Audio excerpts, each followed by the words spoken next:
Hello, and welcome to my world. Today is the first day of our Shanghai Disneyland park days, so it's bright and early in the morning, and we're all ready to go, getting ready for the ride over to the park.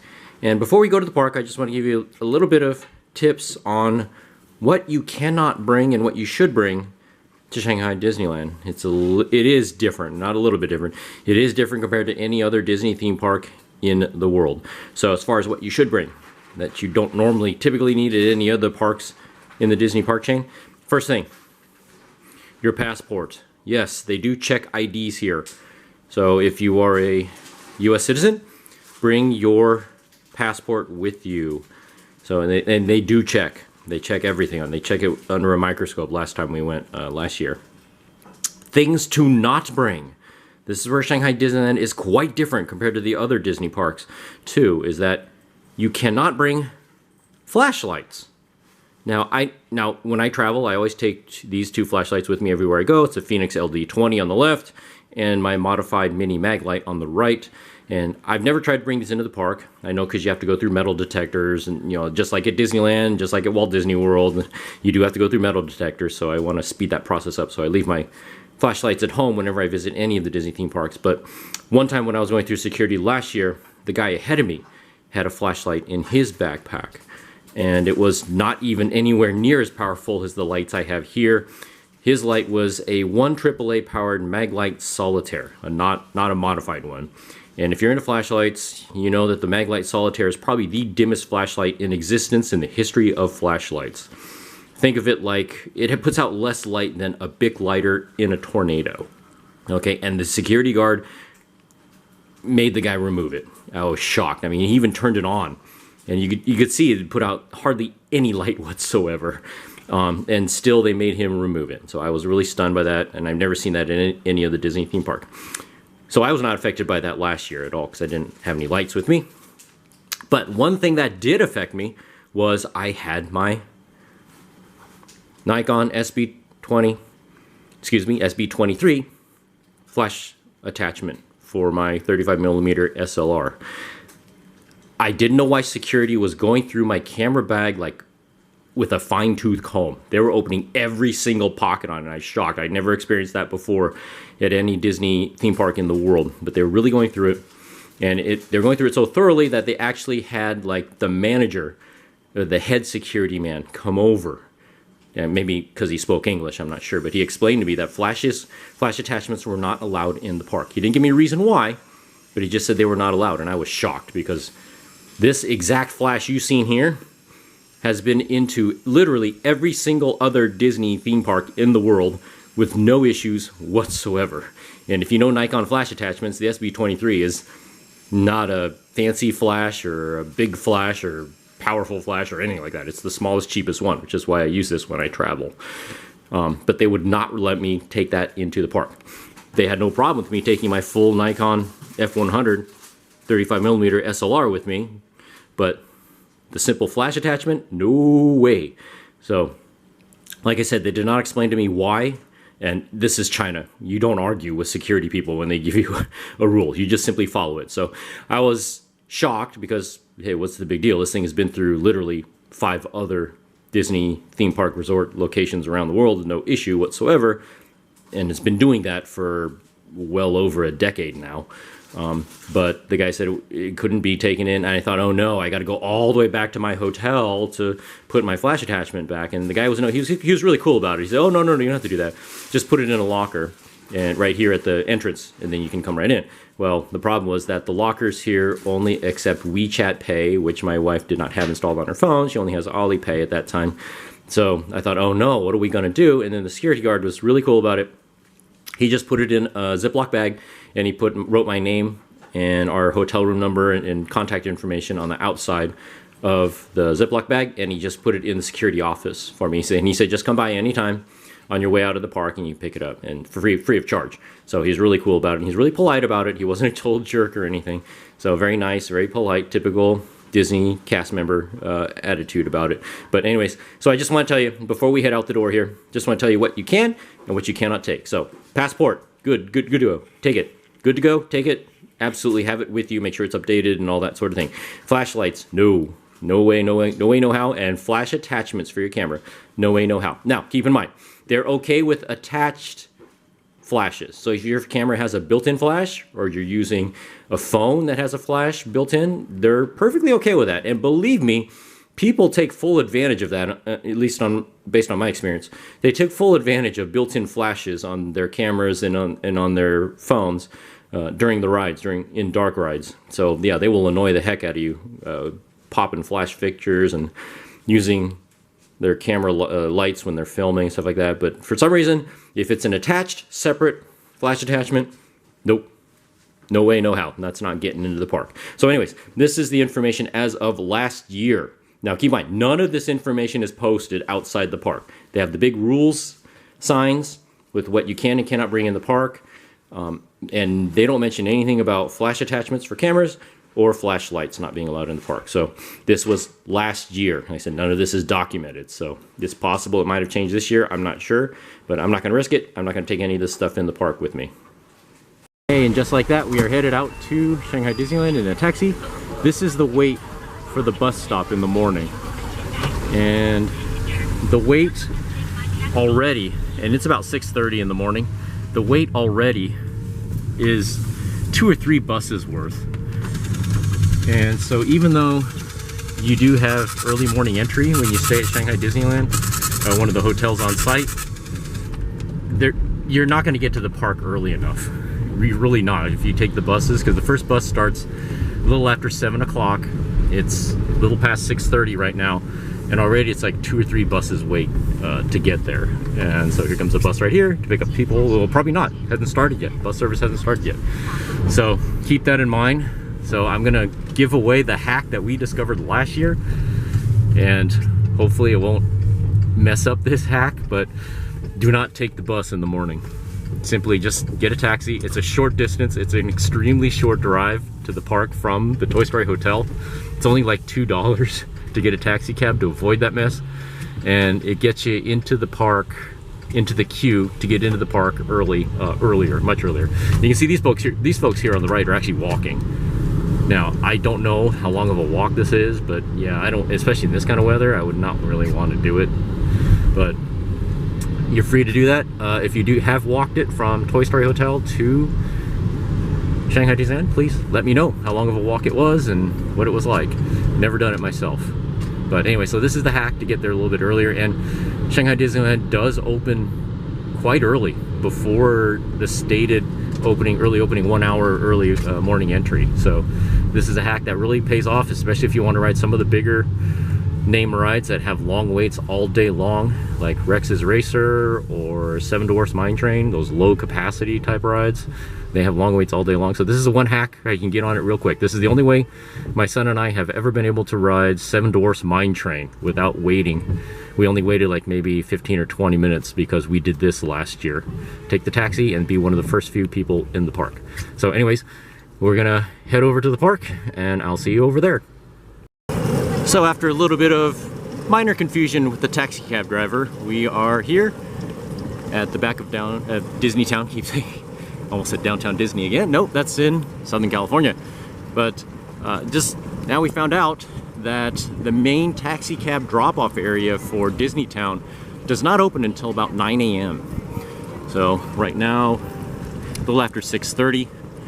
So we had to go to the taxi cab drop-off area, which is a little bit further away.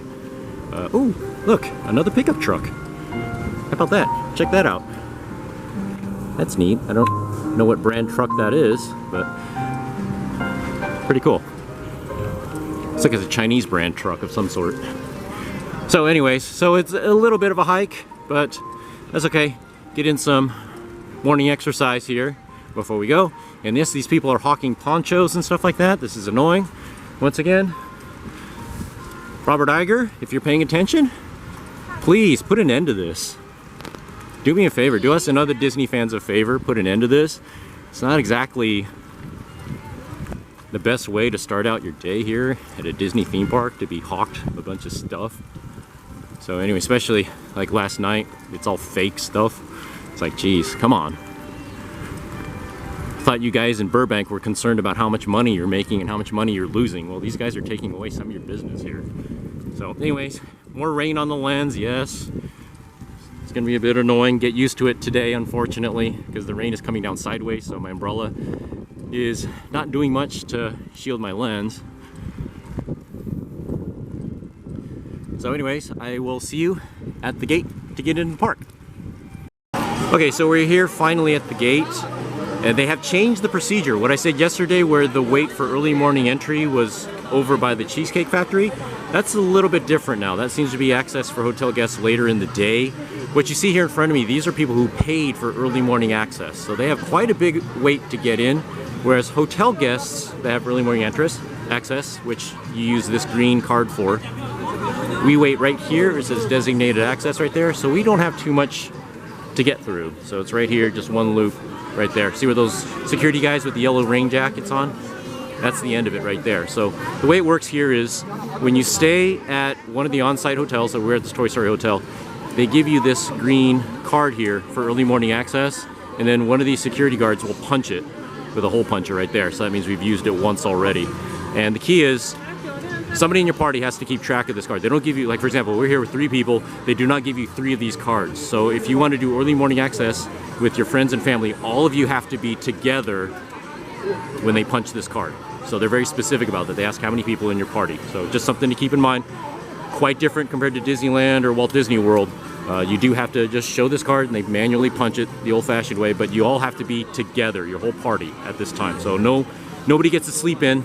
Nobody gets to meet up later, like what happens at Disneyland and Walt Disney World all the time. So just something to keep in mind. Procedures here are quite different. Okay, so the early morning entry process has changed quite a bit since we were here just a year ago.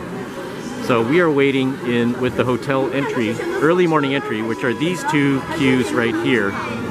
The rest of the early morning entry, if you paid for it as an add-on, they wait over there with those queue gates. And this is our gate, our group's right here. Just these 2 rows. This is where the hotel guests with early morning entry wait for. So right there, that's where you show your ticket and your passport. So anyway, so to get to this point, you got to go through security, so you won't need your passport there or your ticket. It's mainly just right here.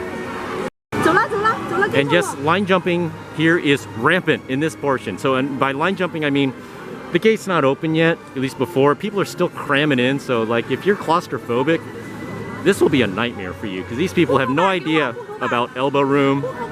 They have no idea about personal space.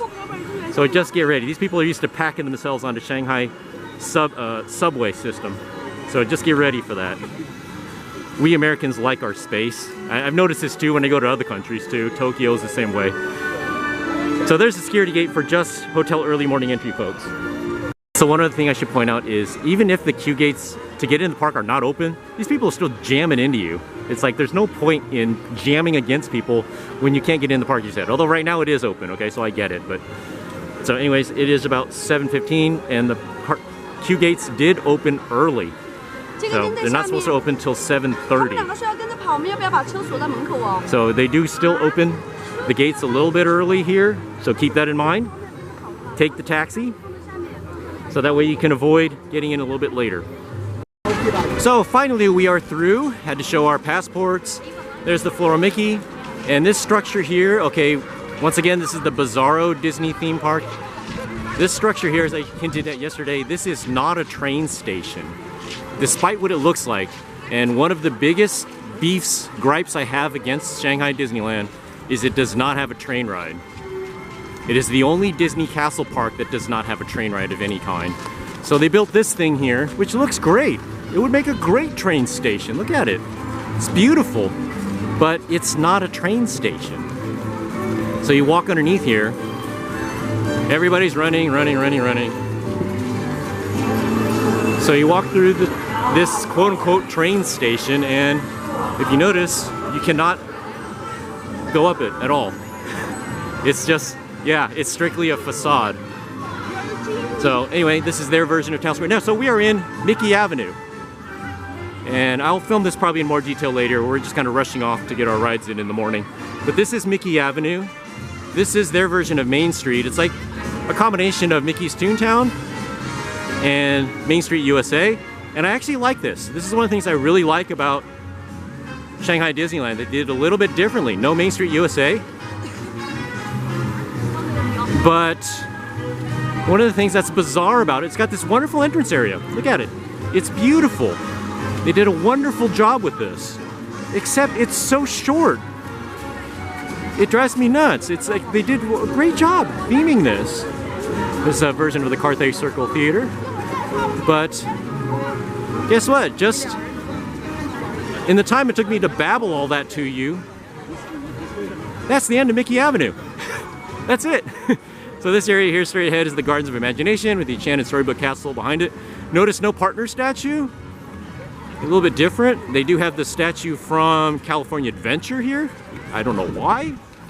It doesn't fit in at all. Mickey Avenue does have these separate side streets here though. If you notice, you're off to the side. So you can wander around. We'll wander around here some more later when the park is a little bit busier. So this second section here, this is not Central Plaza. This is called the Gardens of Imagination. So there's a carousel here, and Dumbo is over there on the other side of the gardens. So if you're used to all of the other Disney castle parks, it's a little bit different here. No Central Plaza. The carousel is outside of Fantasyland. Dumbo's outside of Fantasyland, so a little bit different. As I said, no trains here, so that's one of my real beefs, being a steam locomotive enthusiast. This is the closest thing you'll get to a steam locomotive here, is the front facade of this store. This is a toy store here. That's the closest thing to a steam locomotive you will find in this park, aside from the souvenirs. Like I said, they had that little Stitch steam locomotive yesterday at the World of Disney. So we are headed back to probably where all these masses are going. I wouldn't doubt it. People running, kicking, squirming, you know, whatever. We got a long day here, so. There's Adventure Isle. That's their version of Adventureland. One of my favorite themed areas here. So there are beefs about Shanghai Disneyland. Legitimate, I give it, you know, legitimate beefs. But some of the sections here, like Adventure Isle, for example, are done very, very well. The theming is on par, in my opinion, with anything Imagineering has done before. So we're talking, dare I say it, yeah, Disney Sea level theming in this park. Just certain sections, and there's other parts that are just really head-scratching, confusing. This was a Chinese restaurant, a fancy sit-down Chinese restaurant with table service when it opened. I haven't seen it open in a long time. It's called the Wandering Moon Restaurant. And it's a traditional Chinese building on the outside. There's the seating area. And it's right near Mickey Avenue. So it doesn't fit in theme-wise at all. So I don't know. I haven't seen it open in a long time. So there's the Enchanted Storybook Castle. There it is. Yes, it is the largest Disney theme park castle. No, in my opinion, it is not the most attractive. Not by, like I said, once again, this is totally subjective amongst Disney theme park fans now. What is the most attractive Disney theme park carousel? This one is the biggest. There's absolutely no doubt about that. But once again, in my opinion, bigger does not equal better. It's not very elegant, in my opinion. Now, keep in mind, the last new-to-me Disney theme park that I went to was Disneyland Paris, okay? And so the Castle de la Belle au Bois Dormant, that rocks. It's not the biggest by any stretch of the imagination, but it is so elegant, it is gorgeous, drop dead gorgeous. So, sorry, sorry Shanghai Disneyland. And sorry, I haven't seen it in person yet, but sorry Hong Kong Disneyland, I know you remodeled your castle, so it's the newest version, but I still think La Chateau de la Belle au Bois Dormant is still the best. So anyways, we're headed to the newest land in the park. Since this park was opened, they added 2 lands to it. One was Toy Story Land, and second one is where we're headed right now, Zootopia Land. So hopefully, since we're in the early morning entry, see all these people rushing? Those folks are headed off to Seven Dwarfs Mine Train, okay? And a little tip, if you have to ride Seven Dwarfs Mine Train, get here super early, okay? To avoid waiting an hour or more, because that thing, probably right now, it's probably at over a 45-minute wait right now. and it will be like an hour, maybe 2 hours throughout the entire day. It doesn't get any shorter, so just keep that in mind. So we did do it last year. My son and I, yes, we ran all the way over here to get to it. Now, Zootopia Land is beautifully done. It's wonderful, but it is quite small. So they actually limit, that's why we're in these queue area here. They actually limit how many people go in the land. So you will have to wait towards the middle of the day when the park is busier. You will actually have to wait to walk into the land. Here's the side of Seven Dwarfs Mine Train. So you actually have to wait. See all this queue area here? You have to wait through that later on. They do have Disney Premier access here, like at all the other overseas parks. No such thing as Lightning Lane, that's strictly a US thing. So they have Disney Premier access here, like all the overseas Disney theme parks. We've never bought it, never had a need for it. We've been here, you know, coming here so many times, we've done everything. So that's why today, look, I'm letting these people just stampede past me, and I'm okay with it because we've been here, we've done everything here. So this next couple days we're here at the park, we're gonna take it slow and easy, okay? That's kind of the theme for this adventure, slow and easy. We're just gonna take it slow, we're gonna relax, we're not rushing like these folks. So see these gates right here? This is towards the middle of the day, this is where they hold you to get into Zootopia. So we're skipping by all this since we have early morning entry. So you'll open these gates later on, and there's a big holding pen back there. And you stand in there and you wait in that thing. I don't know how long the wait is, just to get where we are here, just to walk through. So this is Zootopia Land. And look at all these people rushing by, ignoring all the wonderful theming here. This is one of the best lands that Imagineering has ever done. The theming here is stunning. The amount of detail is absolutely stunning here. It's on par with anything Imagineering has done, and I love showing it. I got a chance to do it now. Yes, they have crosswalk signals here. One for the tall animals, one for the short animals, and one for the really short animals down here. See that? It actually changes color. There are buttons, like way down here for the short guys. Here's the medium height guys, and it's covered up, but there's a rain cover there for the tall guys.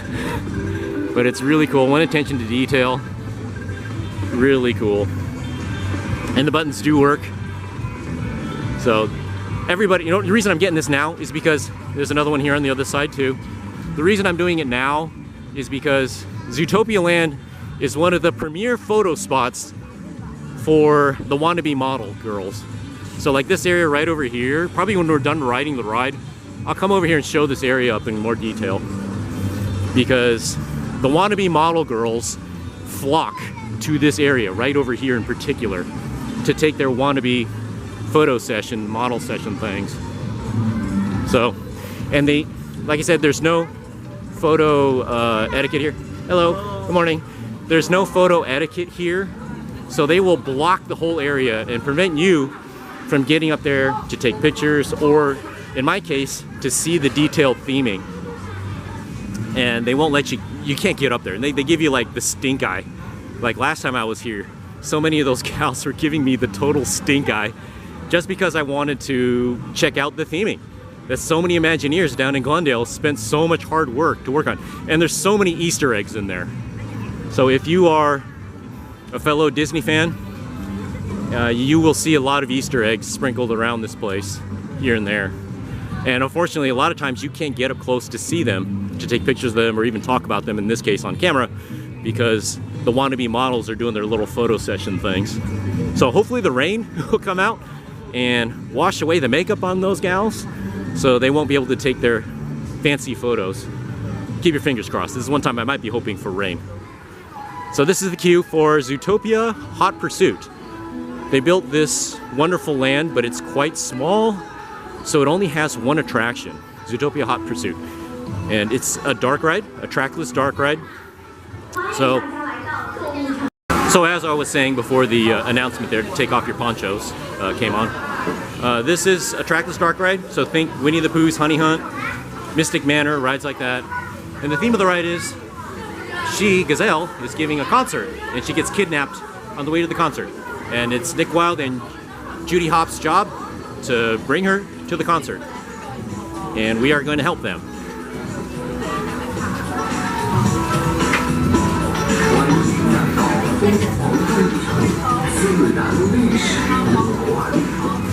So here, I just in the overflow. Be happy we don't have to wait through this mess. Look at all this. So, this is not the most popular ride in the park though as far as wait time. I will get to the most popular ride in Shanghai Disneyland as far as wait time later on. So,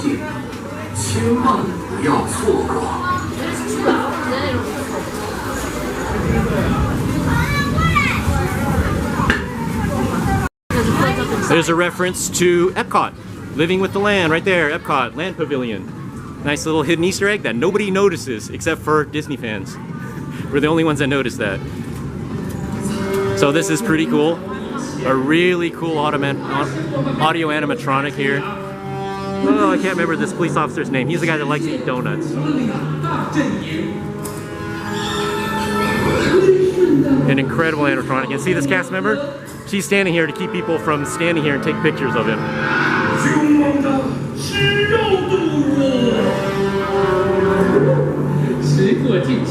So you gotta keep moving, otherwise this cast member will tell you, get moving, get moving.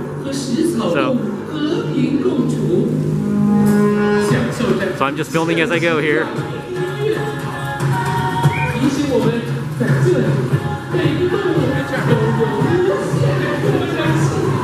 So much theming here. I'm gonna go kind of quickly because they hustle you along here.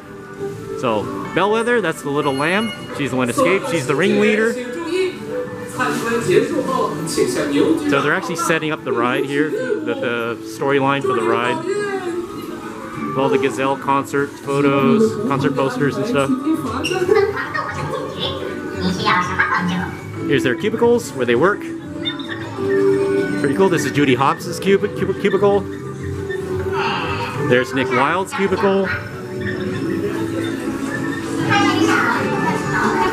Chief Bogo, right there. Does that buy one, get one? Maybe it does. I don't know.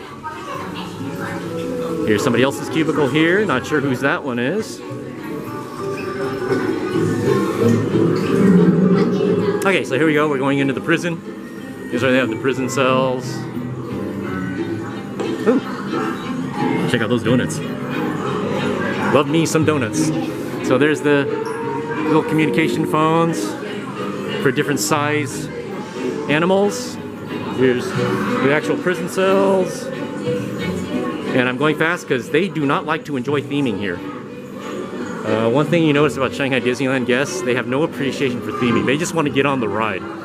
So they're not really into storyline. They're bypassing all of the storyline by just running through here as quickly as possible. Okay, it's pretty dark in here, so I'm not sure if this is turning out. Here's some of the cells.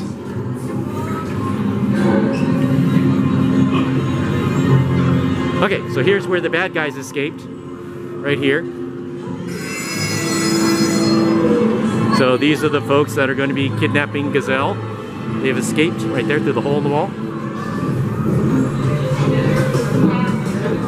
So you can tell they climbed down those boxes right there and through the air conditioner duct.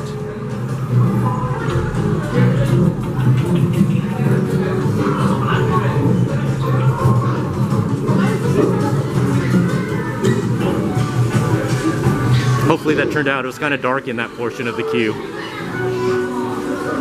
Okay, so we're caught up with people, so I'm going to turn off the camera right now. So this is the holding room. Holding room for the pre-show is right here.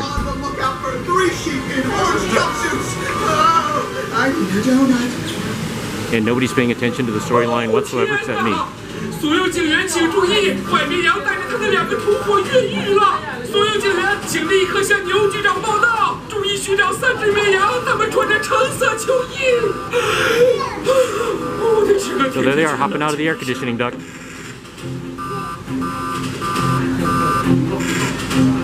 See, there they are.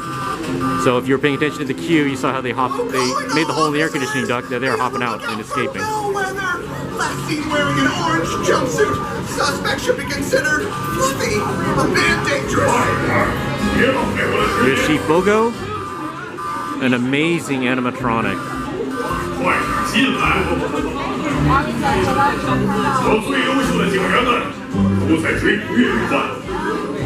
So he's giving us our assignment. So you notice, you sit here, you take notes. An amazing animatronic. It's so good.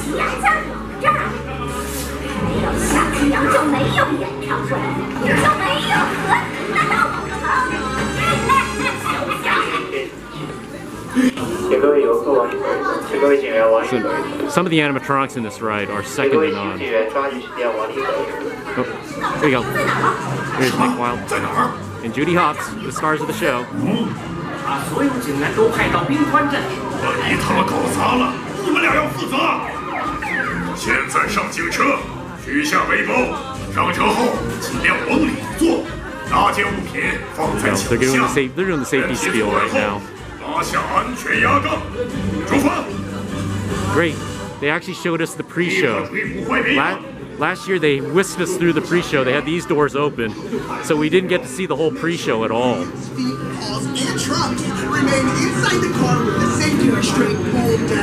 So here we go. I hope I can see the vehicles. Here they are.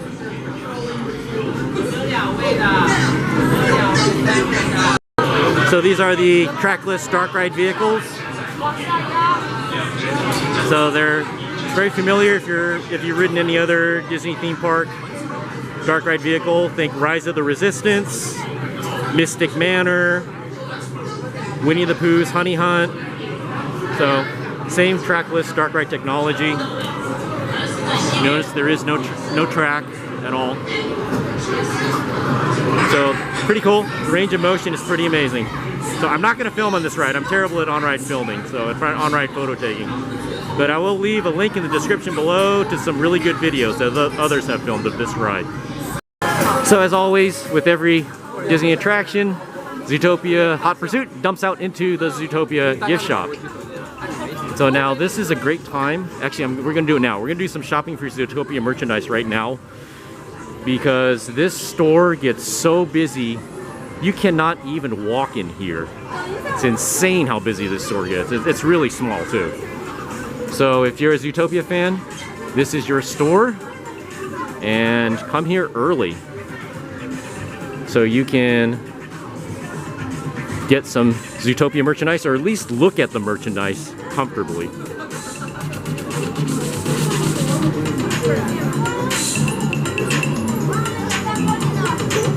So they get a lot of, if you're a huge Zootopia fan, they get a lot of unique merchandise here that you will not find at any of the other Disney theme parks.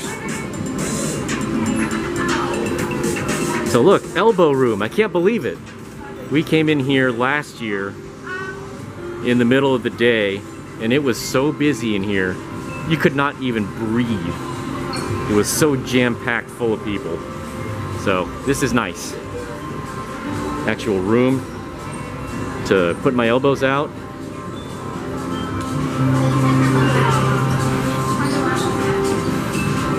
Oh, check it out. They have a t-shirt display here too. So they got all the shirts on display. This is such a good idea.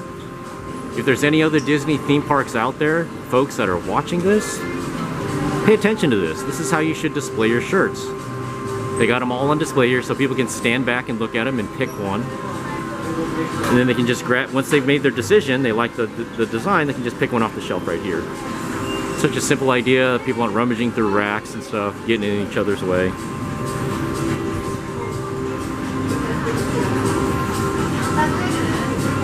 Okay, like for example, this hat rack, I could not get anywhere near this last year. Whereas here, there's plenty of room.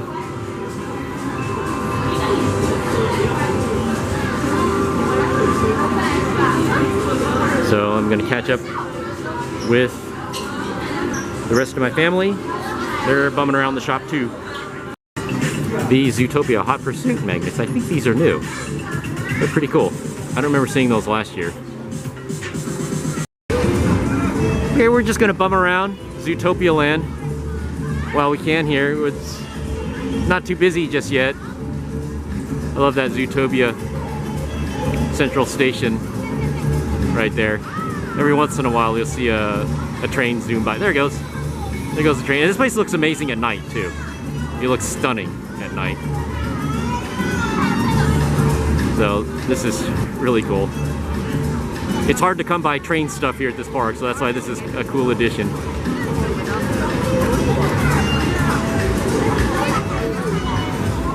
So this is the queue. Okay, right here, this is where Nick Wilde and Judy Hopps normally are here posing for photos, and normally there's a huge wait for them. This is the queue for Zootopia Hot Pursuit, is in these buildings right here. So there's the police department right there.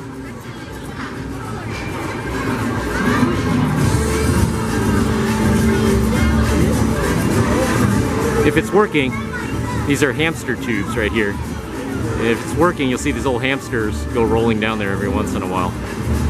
I don't think it's working today. Of course, the one time I'm filming, it's not working.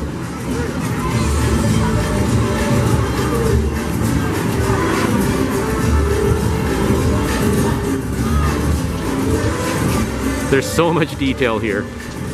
And you ever wonder how giraffes get around when they're not walking? Here we go. They drive in this thing right here. It's the giraffe mobile. Look at that thing. Not very aerodynamic. But I'm gonna go over here because for some reason the wannabe models absolutely love this area to take their photos. So I don't know why, but they totally ignore all the great theming. But oh well. I, on the other hand, appreciate great theming. So in here, look at this. It's a little clothing store for the small animals. Look at all the detail in here. It's amazing. There's actually, look at the spools of yarn on the wall back there, these little sweaters that they knit. It's done incredibly well. And there's a barber shop right here. Check out the barber shop. People just totally ignore this stuff, so I'm getting a chance to do this now. Because if you love theme park details and the best work that Imagineering has done, you have to come here early in the morning to do this before all the wannabe models come and take over this area. It's pretty cool. Unlike a real barbershop though, there's no messy hair on the floor. But, oh, check out all the buttons too. Oh, I didn't notice that detail last time we were here. See all the buttons surrounding the door? That is so cool.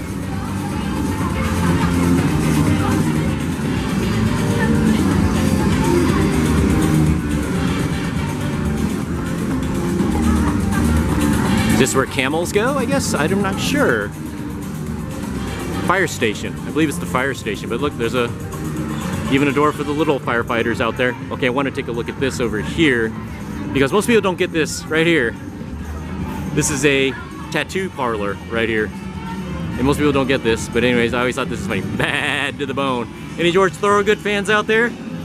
Or since my channel caters also to monster truck fans, any Gravedigger fans out there? You'll recognize that slogan from the roof of the Gravedigger. So, people here probably don't get it. I don't know if there's any George Thorogood fans here. Probably not, I'm guessing. So just wander around, absorb the ambience.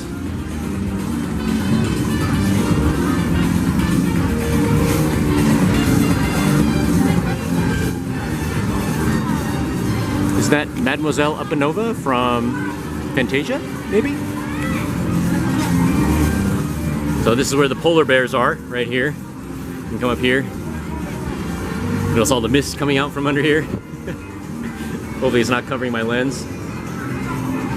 Oh, I just got blasted with some rain. Hopefully I didn't get on my lens.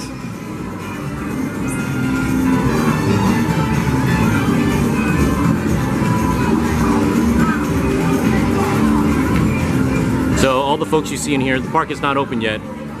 It doesn't open until 8:30. It's 8 o'clock right now. So all the guests you see here are just the people that have early morning entry. Okay, my wife was just translating this for me. He said it's a sauna. So that's why the polar bear has a towel around his waist. So this is a sauna for polar bears.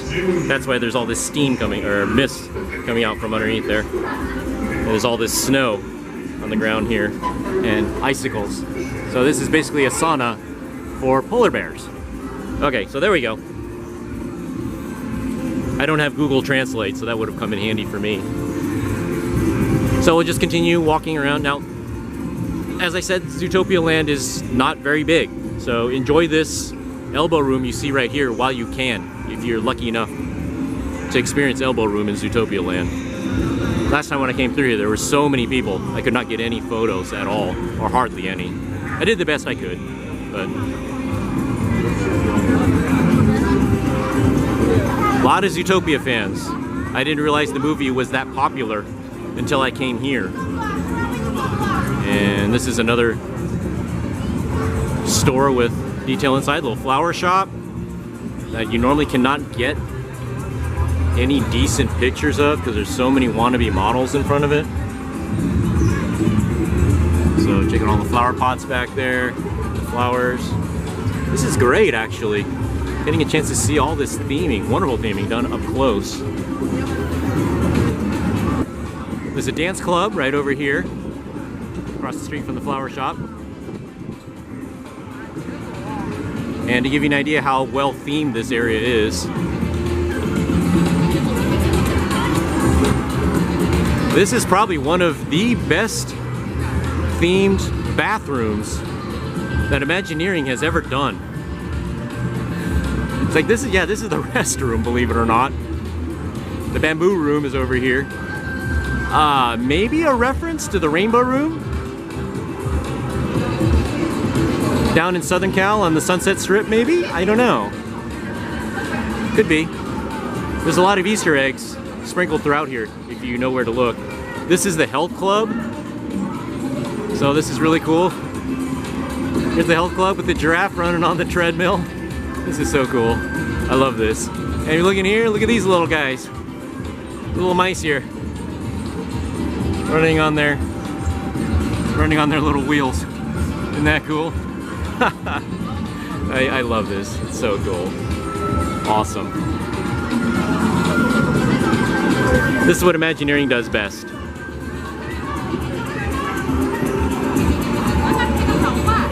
Unfortunately, I think a lot of the folks here don't really appreciate really good theming. They don't. Look at how many people here are stuck on their phones, for example. Here's an art store. So a lot of art supplies in here.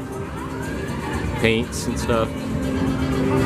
For some reason, this end of Zootopia over here is not as popular with the wannabe models compared to where the barber shop was.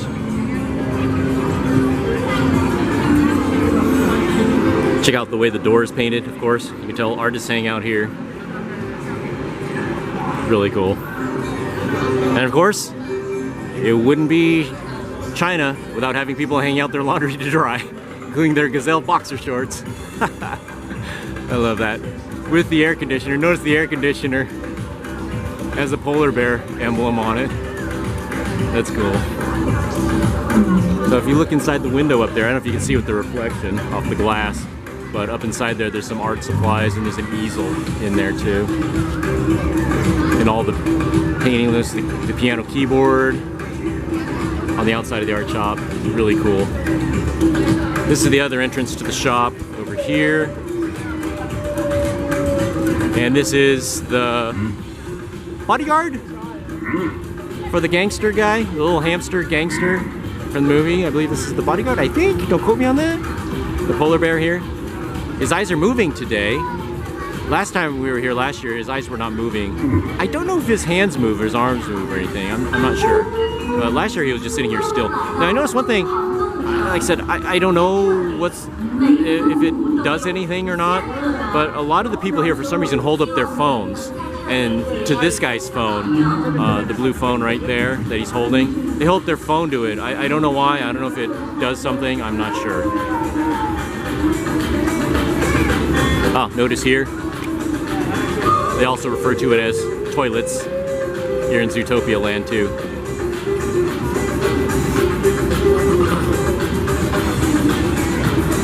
So I think we're gonna be headed, we'll go through this way. We'll just walk down, get back down the way we came. And enjoy the lack of crowds while we can. And also the lack of rain. Looks like the sun is coming out. Hopefully that doesn't mean the humidity will crank up, but it probably will. So, oh, look at this lady. She got lots of, look at that Winnie the Pooh fan. Yeah, my wife noticed too. Okay, here we go. People are taking pictures with those street signs, street signals, crossing signals. So that's why I did it. They got quite a few of them. So there's one here. There's also one right here. So there's quite a few of them. So if there's somebody taking pictures in front of one of them, you can always catch another one. Okay, so there's the police department right there. More donut eating going on in there.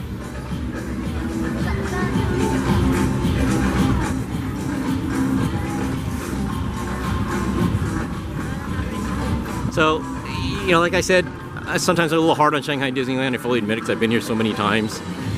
But this is part of the park that is done very, very well. Oh, this is, okay, see this? I think this is, yes, this is the passport thing that they do now. Oh, no, they're not. This is not. Oh, I see, this is different. Oh, this is a new machine here. It's got these little coins you can buy. Oh, that's cool. So you pick between 4 different little coins you can buy from this. Zootopia de Memento, it says. Oh, that's neat. That wasn't here last year. So, that's cool. I thought that was the passport machine. They have this new thing here where, similar to the passports for the food festivals at Epcot, you can buy a passport here and they'll punch it. The machine will punch it, stamp it in several different locations. I thought that's what that was, the machine that does that. Here they have corn flavored popcorn. It's supposed to taste like corn chowder. You can also get this at other locations too in the park, not just here in Zootopia Land. So you don't have to wait in the queue just to buy your, oh, here we go. And it's a Hops Family Farm popcorn bucket too. So you don't have to wait in the queue just if you want the corn chowder to get into Zootopia Land. You can also buy it elsewhere in the park. Okay, so we're gonna exit Zootopia Land and head on to another attraction. And we talk with my family and decide what they want to do. Okay, my wife just checked the app, and I'll spit it out right now. I can't resist because I'm biting my tongue to say this. And I hinted at this when we were waiting for Zootopia Hot Pursuit. The most popular attraction here, based on ride time, by far, is the meet and greet with Lena Bell. Now, if you didn't watch my video yesterday where I explained Duffy and Friends and who each one is, Lena Bell is the little pink fox. And that was created specifically for Shanghai Disneyland, actually, a couple years ago. But, oh, there goes Seven Dwarfs Mine Train. It's the same as the one at the Magic Kingdom, just the ending scene is a little bit different.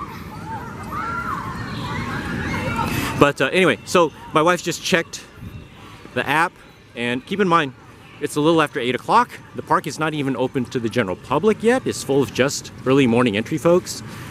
And the park does not open until 8:30. And what was the wait for Lena Bell? 300 minutes.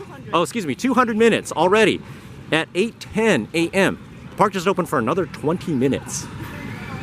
So yeah, Lena Bell. Lena Bell rocks here. Okay, so we are headed to Soarin' Over the Horizon, correct? Okay, it's over this way.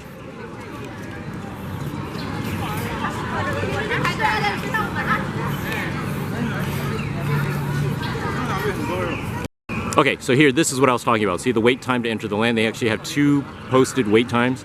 Wait times for the attraction, that's Zootopia Hot Pursuit. And to get into the land, you can walk right in right now, for now. But when the park opens, they will put a time there and you have to wait in that holding pen. Down that way is Treasure Cove.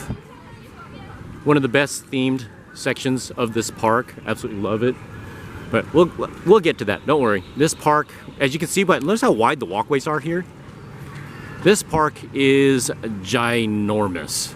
It is by far the largest Disney castle park in the chain.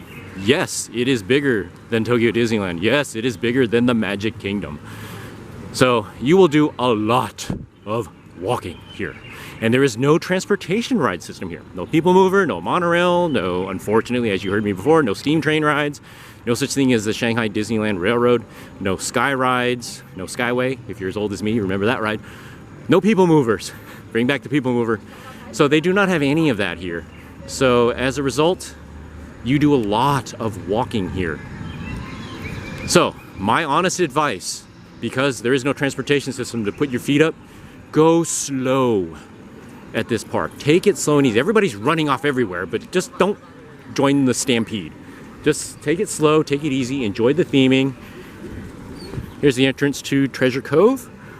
Between this and Adventure Isle and possibly Zootopia Land, these are the three best, in my opinion, themed areas here. I tend to like Treasure Cove and Adventure Isle better than Zootopia Land, just strictly because it's much larger. It's huge. So those two other areas you can really spread out. But that's a place, like I said, just take it slow, take it easy, enjoy the theme. And look at this. Look at this. Look at all this open area. Everybody's stampeding over to Zootopia Land and Seven Dwarfs Mine Train. But you can take it slow and easy, enjoy some of the theming. Look, water features. Okay, if you're triggered by flowing water, okay, you may have to hit the restroom, hit pause on the video.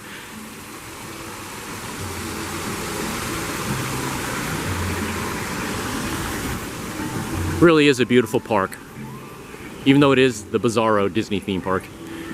But just take it slow, take it easy, especially if it's hot here and humid. Notice these wide walkways. They do have plenty of benches, but not all of them are shaded. And if it is hot and humid here, like last year we came here, it was quite a bit warmer than it is today. Keep in mind, if you find a nice, wonderful, shady place to sit, you can bet on a hot summer day here, you can bet that within 5 or 10 minutes, some dude will sit down next to you and start smoking, okay? This is a non-smoking park, just like all of the Disney theme parks, but mainland Chinese people here don't quite get the whole concept of no smoking. So they do use the smoking areas, but unfortunately they smoke everywhere else in the park too. So this is Adventure Isle.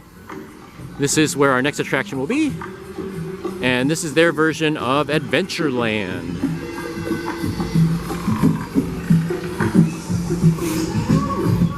And there's not too many headlining attractions in Adventure Isle. So that's why, if you notice, it's pretty wide open. Look at this. Look at this. There's nobody here. So this is great. It will not be like this later, I guarantee you. When the park opens, yeah, all the masses will arrive and it'll be really busy. Yes, they do have Explorer canoes here. It's right there on the left, over there. I don't know if it'll be operating today because it's raining. I'm not sure. I'm trying to think. I don't think I've ever been here when it rained.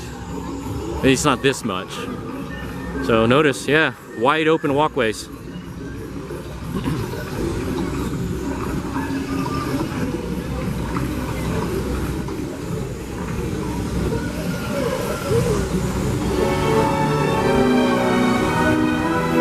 Why are we hearing? Oh, is the park opening? No, they're getting ready to open. Okay, got 15 minutes opening.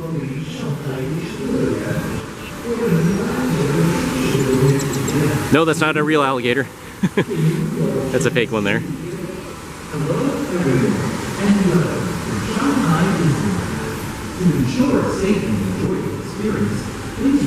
Okay, here we go. I believe this is it right here. Is this Lena Bell? Is Lena Bell here? Is this Lena Bell? Oh, yeah. Okay, okay. Okay, 谢谢. Just asking. And there it is. 200 minutes. This is where you meet Lena Bell. Park isn't even open yet. Park opens in 15 minutes. And the wait is already 200 minutes. And this thing will get up. My wife has been watching the app back home. She'll check the app here to see how long the wait is. So that wait will get up to like 500 minutes and over that easily in the middle of the day, okay? So, oh, here we go. So here, that's who everybody's waiting to see, Lena Bell. And when we swing by here, I'll check the wait as we go throughout the day. I'm pretty sure, okay, so Lena Bell, you meet Lena Bell in that hut back there. And if Taylor Swift were here, with an autograph table right here and signing autographs and pictures with fans, I seriously think that Lena Bell would outdraw, the wait for Lena Bell would outdraw, would be more than the wait to get a picture and a photograph with Taylor Swift. In this country, I seriously think that Swifties are less popular than Lena Bellies? I'm not sure. But anyways. So, this is a restaurant in here. So you can eat in there. And oh, one thing I forgot to mention too. Just like at Tokyo Disneyland, they have model food out in front. So you can see what you can eat. And they also have this stuff here. Hello. Hello. Greetings from California. So, it's always funny when I come here. People staring at me, you know, as I speak English and stuff like that. So, anyway.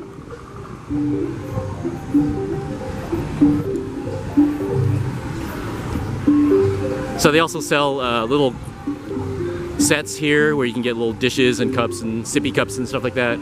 They have those here too. Sippers. Here's Roaring Rapids. This is their Intamin Rapids attraction. Only 5 minutes. This may not be too busy throughout the day because it's raining.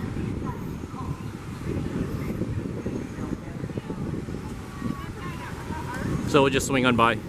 Anybody familiar with Kali River Rapids or Grizzly River Run? Here we go. Similar to that. But this one also has a really cool animatronic figure in it. A huge animatronic figure. I forgot the name of it, what they call it. It begins with the letter K. And it's really cool. It lunges out at you. So it's, if you're familiar with Expedition Everest, think Yeti when he actually worked. So, and he actually lunged at your train on Expedition Everest. That's kind of similar to what the big monster guy in this attraction does. Not quite, he didn't lean out quite as far as the Yeti used to, but he does make a lot of loud noises, and he does come towards you a little bit.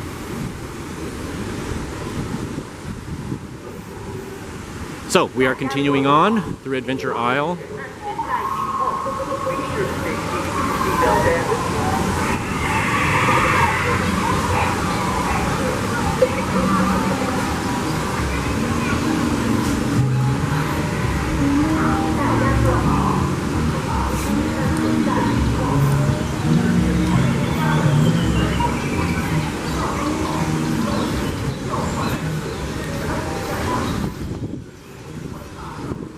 Just love the theming in this section. It's done so well.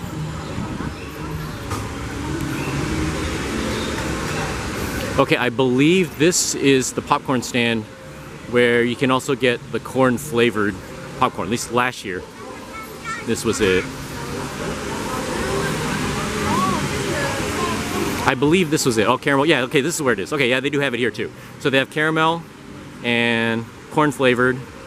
And so if you do not want to wait to get into Zootopia Land, you can get it here without waiting to get into the land. And they have quite a few selection of popcorn. Is that Figment? Oh my goodness, that is Figment. What's he doing out of Epcot? Okay, there you go. Figment has come all the way from Epcot to be here. Yeah, I guess he likes to hang out here too.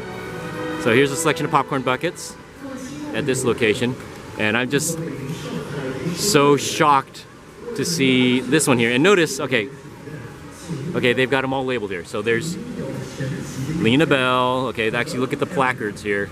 There's Winnie the Pooh, Chip and Dale. Notice what they put for this one. For Figment, it says, with Disney themed bucket. Because they don't know who Epcot is here, or who Figment is here. They have no idea what Epcot is. They don't know about Figment, don't know about Spaceship Earth. They don't know any of that stuff here, so that's pretty funny. Here, Figment is known as a Disney-themed bucket. Here's one of my favorite attractions, Camp Discovery Challenge Trails. I don't know if it'll be open today because it's raining. These are ropes courses. I guess it's open. Yeah, even in the rain. So I don't know if we'll do that today because it's going to be raining today. But if you don't want to do the ropes courses up there, you can just walk around the trail at the bottom. A wonderful attraction. If you get a chance to do Camp Discovery Challenge Trails and do all 3 of the different trails in there, do them. This is an attraction you will never see anywhere else.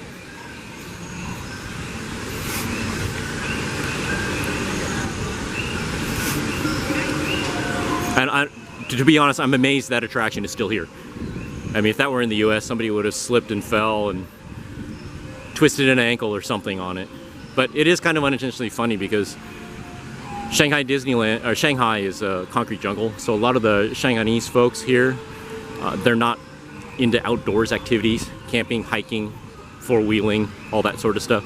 So this is like their first taste of adventure, is doing the Camp Discovery Challenge trails. So as a result, a lot of them wear the wrong kind of footwear to do that. So we'll do the pathways around Camp Discovery later, and then I'll film and show you what the trails are like. So this is where we are. We are doing Soarin' Over the Horizon, and yes, this is known as Soarin' Around the World at other places, but we're gonna do it here. We haven't done it in a long time at California Adventure. So, and notice it's called Soaring, not Soarin' here. So there we go, got a G at the end. Oh, these people, let them go ahead. They never pull off to the side here. If they get split up from their parties, here they never pull aside and wait for their party to catch up to them. They always insist their party moves up. So that is strictly an American thing, or I should say an American non-teenager thing.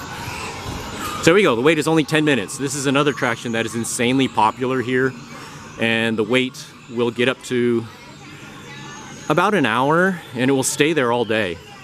So when Shanghai Disneyland first opened, this was by far the most popular attraction here, and which always boggled my mind because Pirates of the Caribbean is by far my favorite attraction here. But they just love simulator rides here, evidently.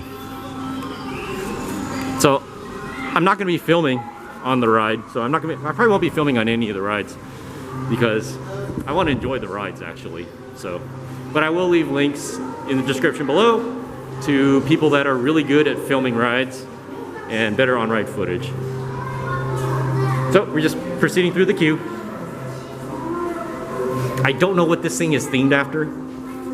It's the exact same film as all of the other Soarin' Around the World attractions, but the theme is totally different. As you can see, I don't know what the theming is. Some you're flying on some mystical bird creature of some sort. So anyways, I'm gonna turn off the camera and we're gonna go head into the pre-show. So it's been a while since we rode this. I don't remember this being so dark, this queue, this huge room. So my wife and I were just joking about it. Welcome to the Temple of the Forbidden Eye. Oh, is that Sala?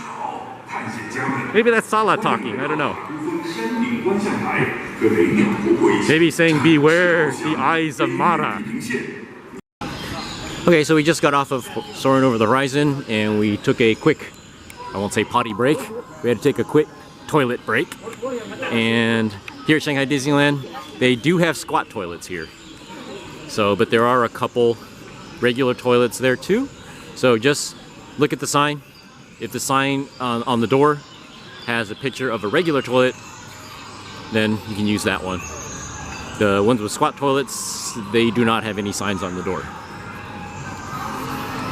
So where are we headed off to? We headed off to Fantasyland, and we're going to be going over to the Winnie the Pooh Miniland.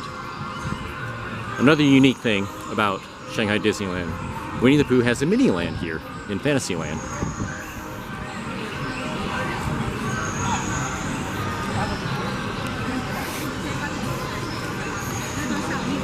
So we gotta head through Adventure Isle and head over to Fantasyland. See that man on the left that's walking with this bunch of security guys? He had a radio in his ear and he was talking to the security guys, but he was dressed in regular street clothes. I had read somewhere that they're starting to patrol the park with plainclothes security folks to try to stamp out the guys selling fake stuff inside the park. So that might have been one of them, I'm not sure. The way he was talking to security folks, and he had a radio system, an earpiece in his ear, and he had a radio hidden in his jacket. So I wonder if that was one of the plainclothes policemen. We're headed past here again and just wanted to film this little guy. He's not working, but I found out that the name of these little guys on the popcorn carts at Disney theme parks, these guys are known as Roasty Toasties. Yes, Roasty Toasties, that's what they call these little guys. So we're gonna be heading over to Fantasyland, and we'll go the scenic way. We'll go through the Enchanted Storybook Castle, which is over here, off to the side. You cannot go down the center drawbridge.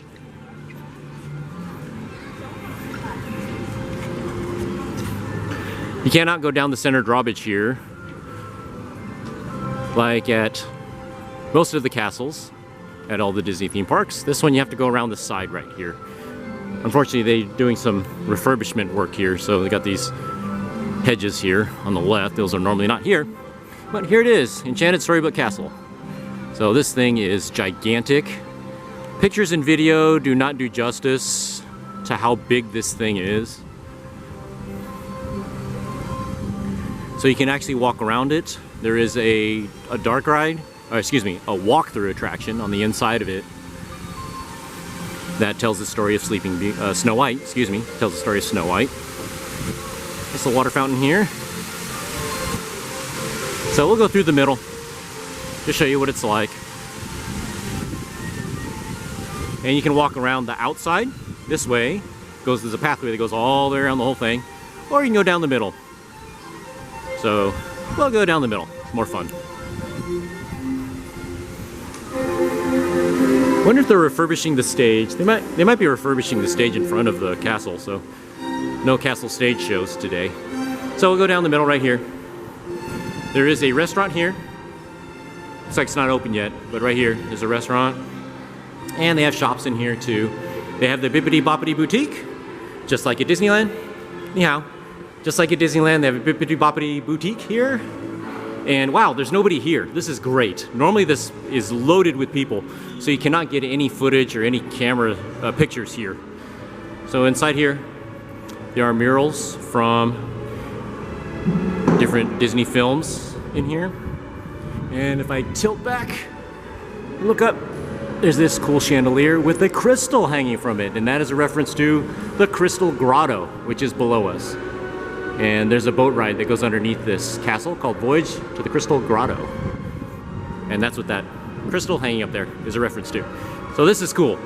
Normally there are millions of people in here, and you can never get good pictures or video in here. So this is really cool. The park has been open, it's about 9 o'clock, so the park's been open for half an hour.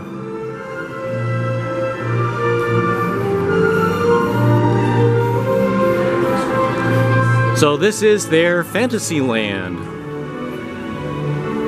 And let me think, which is the best way to go to show you guys what we can see?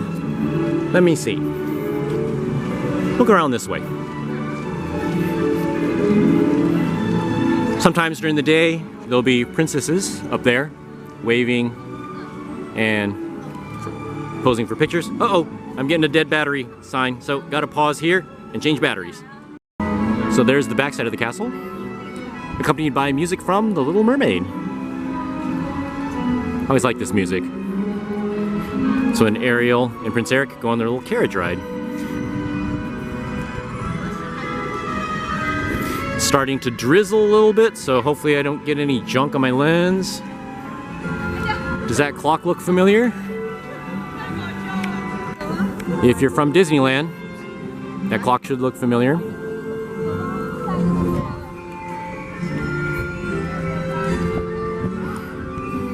This is one of the restaurants we're planning to stop at later today. Right here, the Pinocchio Village House restaurant. Because it has Winnie the Pooh pizza, so I'm gonna check that out later today. Oh, I'm sorry, it's called Pinocchio Village Kitchen, not Village House, I'm sorry. I'm thinking back to Disneyland.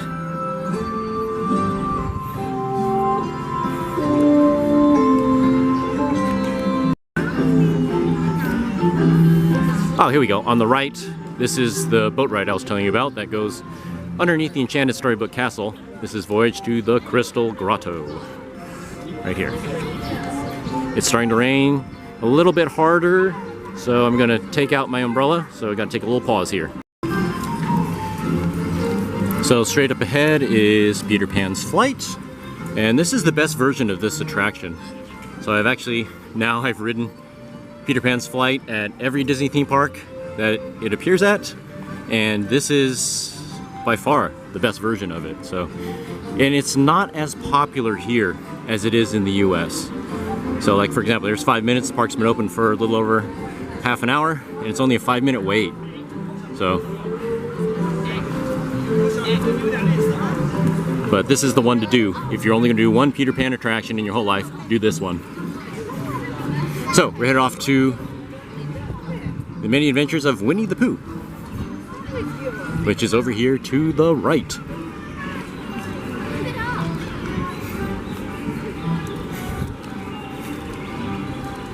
So normally when we come here, we're running around doing attractions and trying to cram it all in and stuff like that, but today we're taking it slow and easy. Ni hao.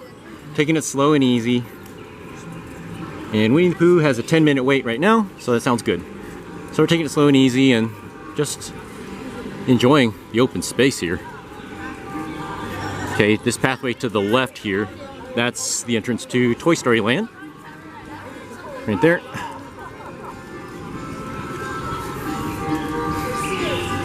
And we'll start filming again when we reach Winnie the Pooh's Miniland.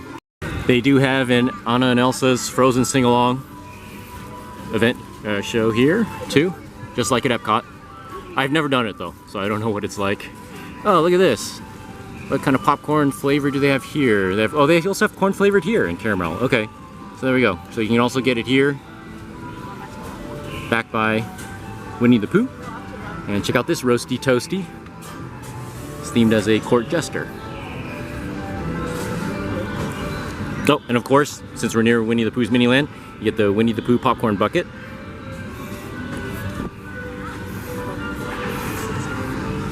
This is interesting. This gate is actually open here, where these tents are.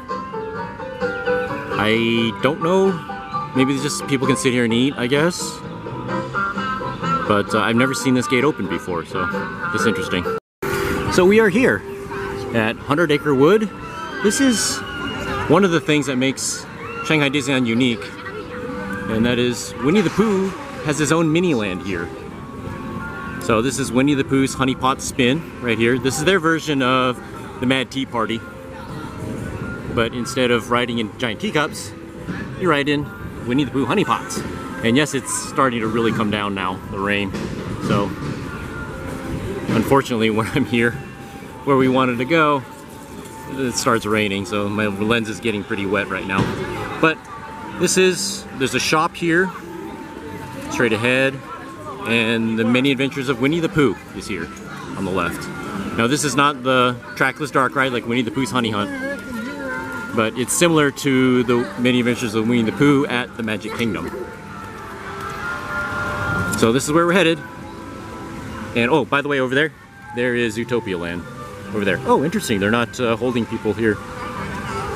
Not holding people here, preventing them from going in because it's too busy. Let's see, who's waiting here for meet and greets? It's Piglet and Tigger. Piglet and Tigger are here. And they I guess they're not as popular as Lena Bell. So, a little short wait for them. But we'll head right in to the Many Adventures of Winnie the Pooh. So the Adventures of Winnie the Pooh dumps out into the 100 Acre Goods shop here. And my wife is inside. She loves this store since she's a diehard Winnie the Pooh fan. So let's go inside. So unlike Pooh Corner back at Disneyland, this Winnie the Pooh shop actually has Winnie the Pooh merchandise. And this is the way, for those of you younger viewers out there, this is the way that Pooh Corner at Disneyland used to be. They used to have this much amount of Pooh Bear stuff, but for some reason, after a few years, they changed it. So it is the way it is today, with very little Winnie the Pooh stuff in it now. So that's kind of a shame, but lots of cool stuff. So this is similar to the Winnie the Pooh shop over at Tokyo Disneyland. And that one also has tons of Winnie the Pooh stuff too.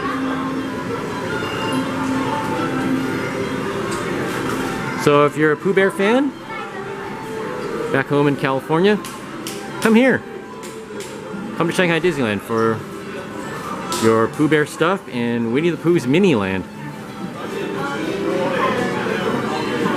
Cool little sign there, animated sign, it's neat.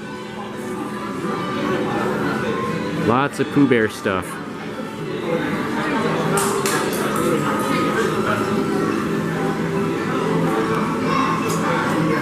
Or as my nephew used to call him, Boo Bear, with a B.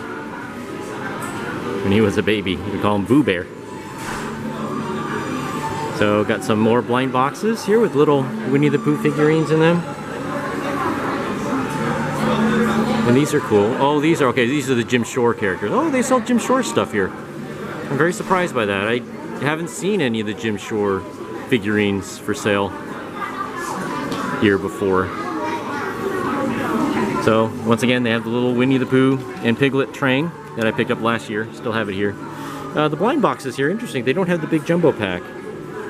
So if you want one of these cool little Winnie the Pooh figurines, you're gonna have to play the blind box lottery. There are cool backpacks that I really like. They actually have Winnie the Pooh on it, and it also says Shanghai Disney Resort on them. So that might be the only Shanghai Disney Resort branded stuff that I've seen here in this store. Yes, it is graduation season way over here in China too. So these are pretty cool. Pooh Bear and Piglet have earned their diplomas. That's pretty cool. I haven't seen these anywhere else.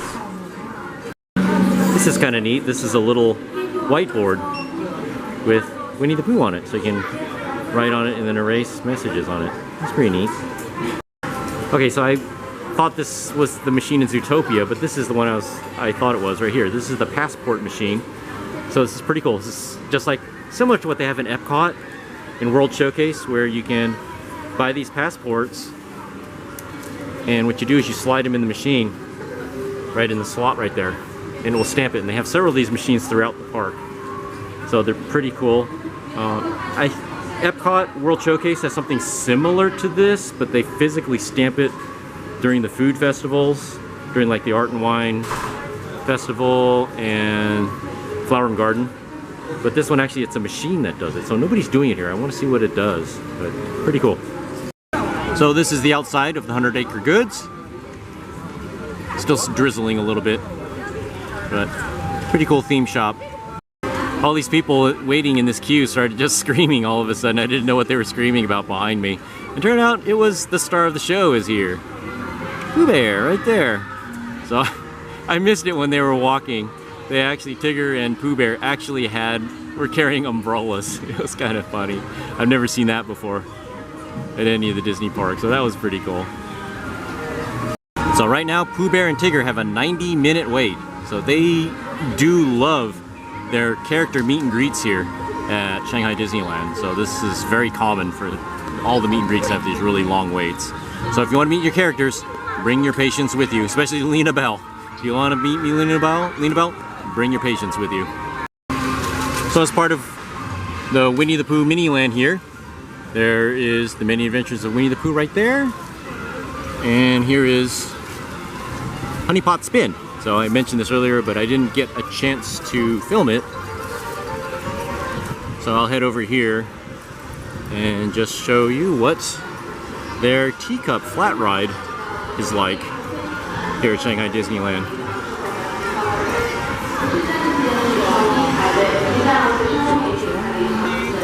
So let me get a little closer to it. It's only a 15-minute wait right now. Cool sign. I like that sign. I wish they would sell these. Pretty cool. So this is the exit area, but there's an observation area over here to the side. So here's what the ride looks like. It's themed really well, considering it's just a simple, teacup spinning flat ride. But it's got these beehives on the roof. It's really cute. So my wife always loves coming here because she's a big Winnie the Pooh fan. So if you're a Winnie the Pooh fan, This is one of the best Disney theme parks to come to.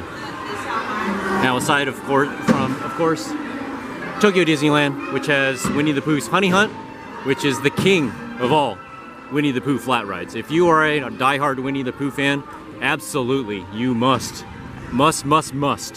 ride Winnie the Pooh's Honey Hunt at Tokyo Disneyland. But as far as acreage is concerned, this area, which, looking at the sign here, yep, it's called, speaking of acreage, it's called the 100-acre wood, just like in the stories.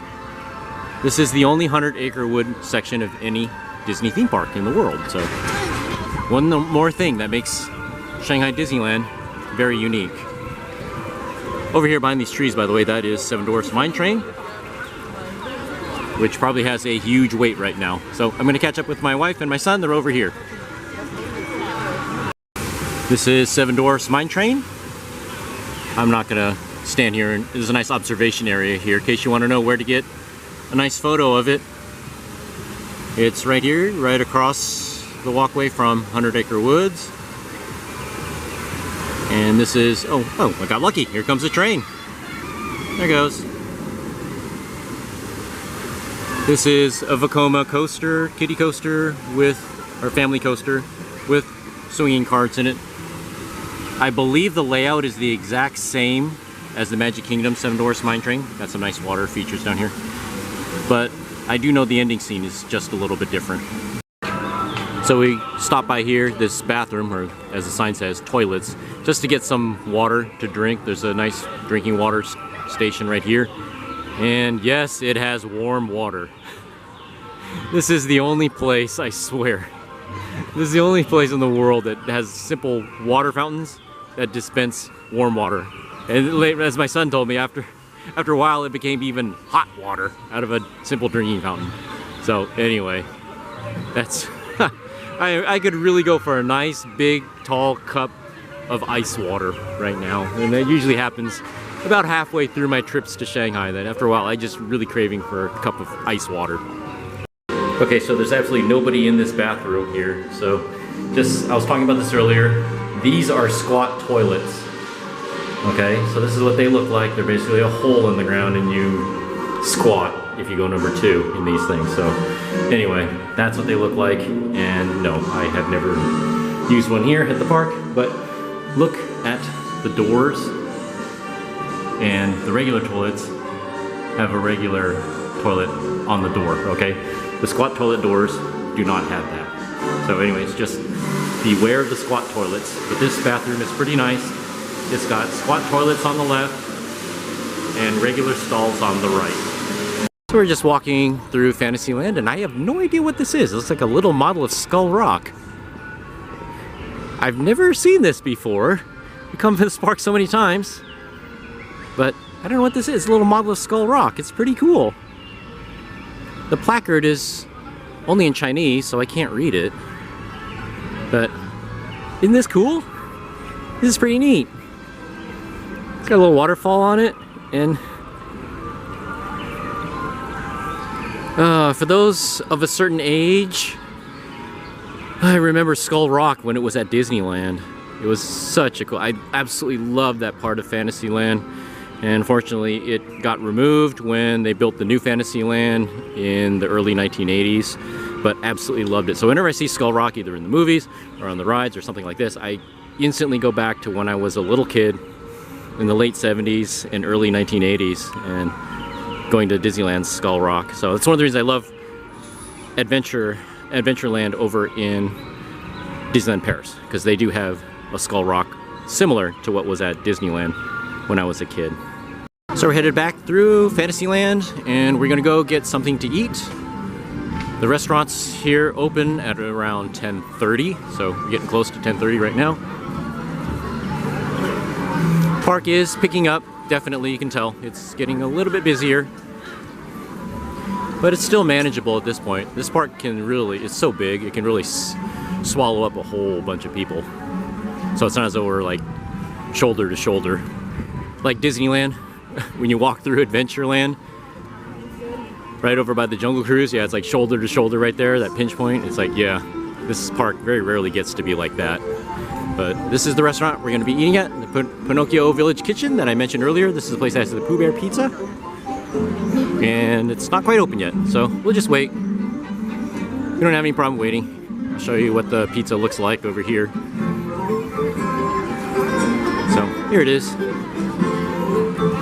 So we're going to try this. We saw it at home. We're going to try it. So a little tip. Generally speaking, I notice that people at Disney theme parks tend to eat later. So they eat late lunch and late dinner. So if you have a choice, if you can, like we do, try to eat early. You have a choice, eat early compared to late. You don't want to put off your lunch till like maybe 1 o'clock, 2 o'clock-ish, something like that. If you have a choice, always try to eat early. So that's what we're doing now. And this has always paid off for us, so we don't have to wait a long time to get something to eat. So while my wife and my son are waiting for the restaurant to open, just film some more of the Enchanted Storybook Castle.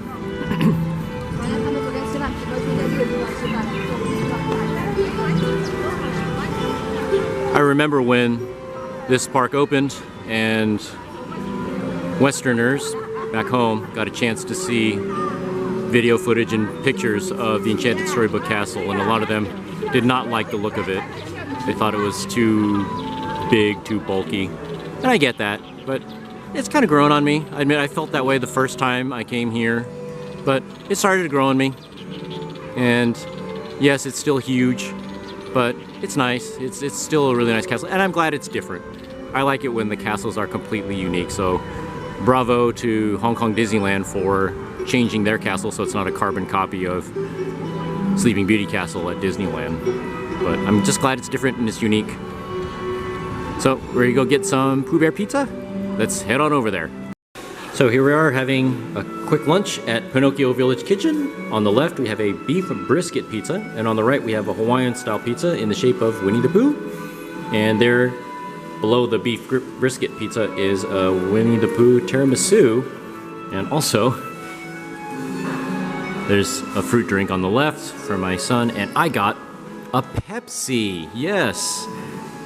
Shanghai Disneyland, one more thing that's kind of makes it the Bizarro Park. It is the only Disney theme park in the entire world that serves Pepsi products. So I'm not a diehard Pepsi fan or Coke fan. I'm not like brand loyal, but I just had to have a Pepsi here because it's the only Disney theme park where you can get Pepsi. So I'm gonna chow down. I'm getting a little hungry. One thing they also still have here are branded napkins with the resort's logo on it. I believe Disneyland got rid of these a few years ago. So that's pretty cool. And they're not generic either. They don't just say that generic Disney Parks logo, which I can't stand. These actually have Shanghai Disney Resort on them. Pretty cool. And look what they give you to eat your pizza with. Chopsticks. I've never eaten pizza with chopsticks before, but they also give you the plastic gloves too, right there, so if you want to eat with your hands. But I've never eaten with chopsticks before. I think that's because, not for the pizza, I think that's for other food they serve here, but I'm game. I'll try it. Why not? This is another unique attraction here at Shanghai Disneyland. This is an Alice in Wonderland themed hedge maze. And it's not themed after the Lewis Carroll story or the Walt Disney cartoon animated classic. It's themed after the Tim Burton version of Alice in Wonderland. So that's one thing about this park. You see attractions themed after newer versions of classic Disney films. So a little bit different at this park. So now that the nice weather's come out, yes, people here are doing their photo sessions with their fancy clothes on, and I don't know what style of clothes this is, but yeah, it's very interesting. It's something I've never seen.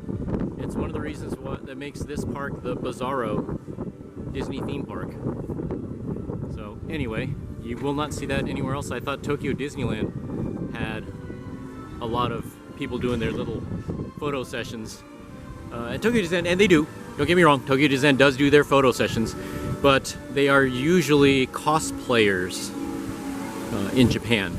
So they're dressed up as their favorite Disney character. Like, you'll have guests there dressed up like Belle or Snow White or Ariel or Aurora. But here, I don't see any cosplayers here. It's always just these younger Shanghainese women that are dressed up in these lacy dresses. I don't know how to describe them. Please leave a comment below if you know. Okay, now see that? That's something else you don't see. That lady on the left there with the red SLR camera, she's probably a professional photographer that's been hired by those other two girls with the purple umbrella to take pictures of them.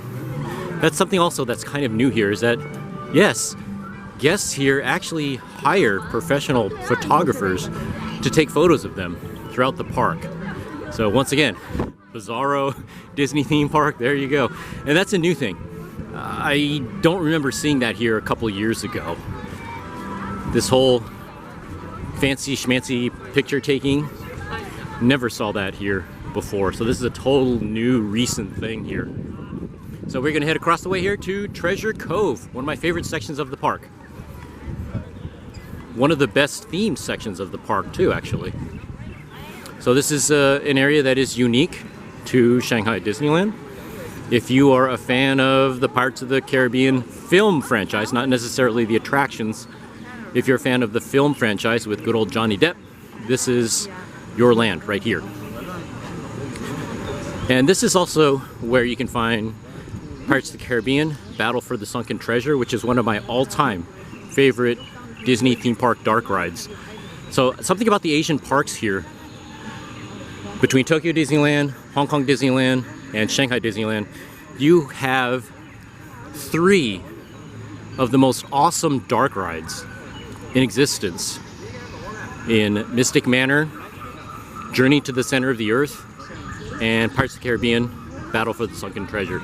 So now keep in mind, when I last went to Hong Kong Disneyland was a long time ago, so I have not unfortunately experienced Mystic Manor yet. But even this park has some really good dark. If you're into roller coasters, this is probably not the park for you, because there's only one coaster here. It's the Seven Dwarfs Mine Train, and that's a family coaster. It's not a real thrill ride or anything. It's certainly not like Expedition Everest or Rock and Roller Coaster, nothing like that. But if you are into dark rides, this park has 2 of, in my opinion, of the best dark rides on the planet. Newer dark rides, I should say. Hard to top the original Pirates Haunted Mansion, in my opinion, at Disneyland. But as far as newer dark rides, this has 2 of the best ones in the world, in Pirates of the Caribbean, Battle for the Sunken Treasure, and yes, Zootopia, Hot Pursuit. I do like Zootopia. I didn't get a chance to mention anything about it. Zootopia, Hot Pursuit, is a great mix of projections and animatronic figures. So it uses projections when necessary, but it's not overloaded with them. So here's a nice view of Treasure Cove. There's the canoes. I don't think the canoes are operating today because it's too much rainy weather. But check out the theming around here. Just stunning. Very, very well done. Okay, so we are actually headed over to the Pirates themed stunt show, which is right next to Pirates of the Caribbean, and that's over here. I probably will not be filming the stunt show because my camera has a huge screen on it. It's beyond distracting, and I want to focus on the attractions and the shows themselves. So I don't want to be staring at this screen on the back of my camera the whole time. There is, yes, I don't know if this is my all-time #1 dark ride, modern dark ride, but it's pretty close to it. That's Pirates of the Caribbean, Battle for the Sunken Treasure. This is Shipwreck Shore. This is a little kids play area, very well themed. It's fun to go in there even if you are an adult. And we need to get over to the theater, which is around the corner here, I think. Unfortunately, I keep missing this show. One of these days, I kept saying I'll get to it, and today is the day. So the show is over here. If memory serves me correctly, it's over this way.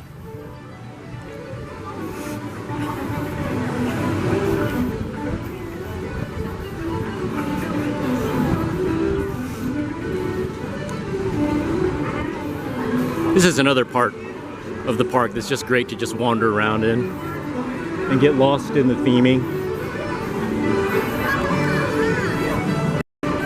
This is Siren's Revenge. This is a ship, a pirate ship you can climb on. Like another little elaborately themed play area. That's Barbosa's Bounty. That's a very good restaurant in there.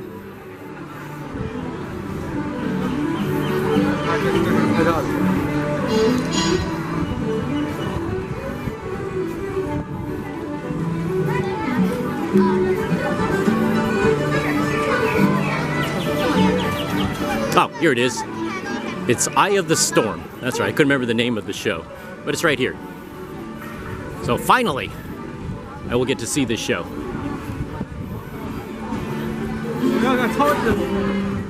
Okay, we'll just barely sneak in.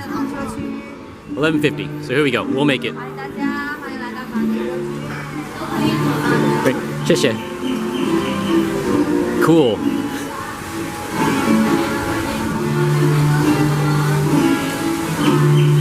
So we just saw the show. This is the end of it, what it looks like. This is the empty theater. Really cool show, and as I've heard, bye-bye.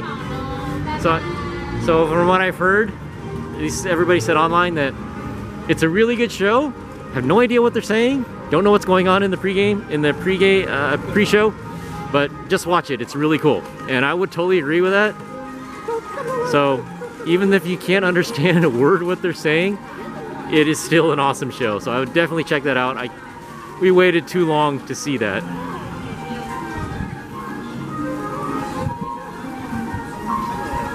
So that was really cool. So now we are headed over to, since we saw the pirate show, why don't we go see Pirates of the Caribbean Battle for the Sunken Treasure. So that is over here to the right. In a pirate kind of mood. Okay, so we're headed over to Pirates of the Caribbean Battle for the Sunken Treasure. With me, now keep in mind, I have not ridden Mystic Manor. That was not built yet when I went to Hong Kong Disneyland the last time. So I have a hard time picking my favorite Disney theme park dark ride, but Pirates of the Caribbean Battle for the Sunken Treasure is, yeah, it's pretty darn good. The hype is worthy. It deserves all the hype it gets. So if you get a chance, come out here to Shanghai Disneyland if you can, specifically to ride it. And in case you didn't know, Pirates of the Caribbean here is the only one in the world that is themed after the Pirates of the Caribbean movie franchise starring Johnny Depp. So although there are Easter eggs, some really clever Easter eggs that make a reference to Disneyland's Pirates of the Caribbean, if you know what to look for, I think most of the people here don't recognize them. But if you've been to Disneyland or any of the other Disney theme parks that have a Pirates of the Caribbean attraction, you'll recognize them and you'll probably smile a little bit. But it goes over the head of most of the people here. So it's right over here. The show just let out, so that's why there's kind of a lot of people here right now. But it's right around the corner. And generally speaking, it's kind of amazing how unpopular this attraction is. It's so good. And really, the Shanghainese folks here don't seem to go crazy for it. I don't know, they don't seem to realize how good they've got it. So it's not like Journey to the Center of the Earth at Disney Sea. The Japanese Disney fans there, they know how good that ride is. And they wait for it. It gets long waits all day long. Whereas Pirates of the Caribbean here, I don't know, people just, it's a one and done. Whereas we do it like 4 or 5 times each time we come here. It is so good. So it's right around the corner right here. And it is worthy of the hype, I might add too, in my opinion. It is not overhyped in any way. So here it is, Pirates of the Caribbean, Battle for the Sunken Treasure. And don't be afraid of this attraction just because it's all in Mandarin. Okay, so let me sum it up for you. There's pirates, they're in the Caribbean, and they're battling for a sunken treasure. Okay, that's all you need to know, really. It's good old-fashioned good guys versus bad guys. So that's all you need to know. They're a bunch of pirates located in the Caribbean, and they are battling for a sunken treasure. A good example, look at that. Wait time, only 15 minutes. So, and it is about 12:30 right now. Either way, okay, so we'll go this way. One thing too about the Chinese guests, they tend to follow the leader. So I don't know if this will end up being the shorter wait, who knows, but we'll find out. So yeah, notice there's a whole bunch of people behind us, following us. So anyway. There you go, just go through the queue. And this ride really lets out, the wait really goes down at night for this attraction. For some reason, it really empties out at night. Fantastic theming throughout.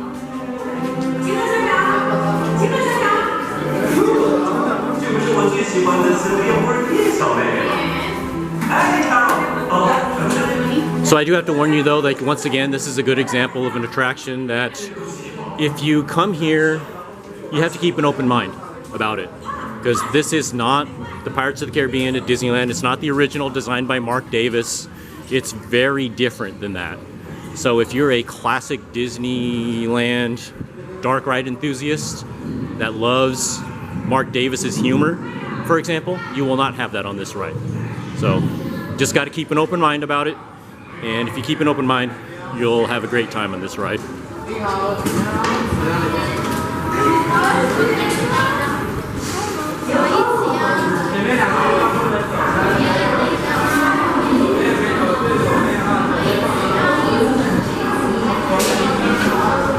Wow, there is absolutely no wait. Let me catch up with the rest of my party.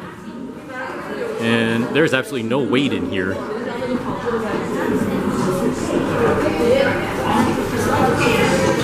So I wonder if the cast... Oh, they closed off the scenes here. Oh, I don't know why they're refurbishing them. Only one scene is open here on the right in the queue. The one on the left is all covered up by black curtains.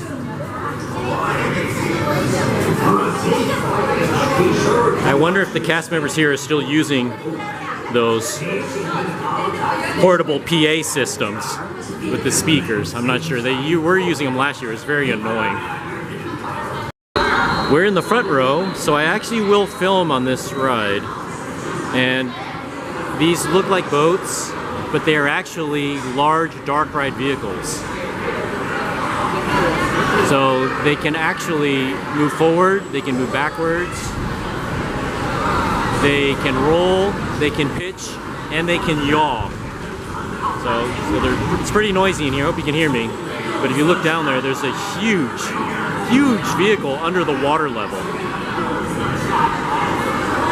So okay, we'll actually film. So what I said before about not filming on dark rides, since we're in the front seat, this is the first time we got a front seat all day, I will film on this.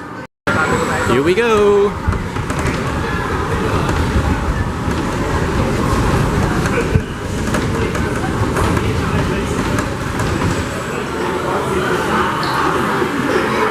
So they're doing a lap bar check right now.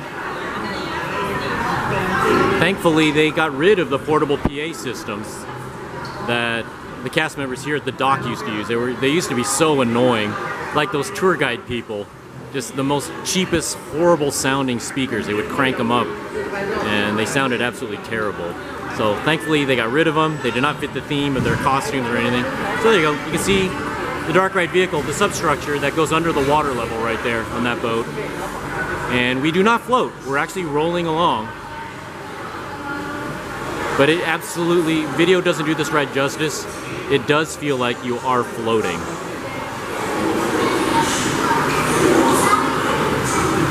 So you can see the whole ride structure down there. Conveyor belts that support the weight of the boat part. Here we go!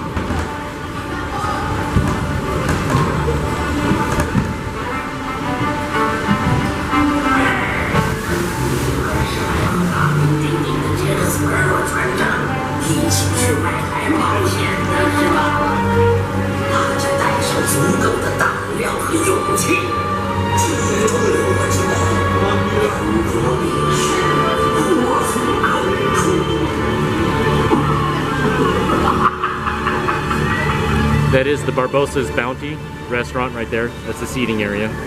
So similar to the Blue Bayou restaurant at Disneyland.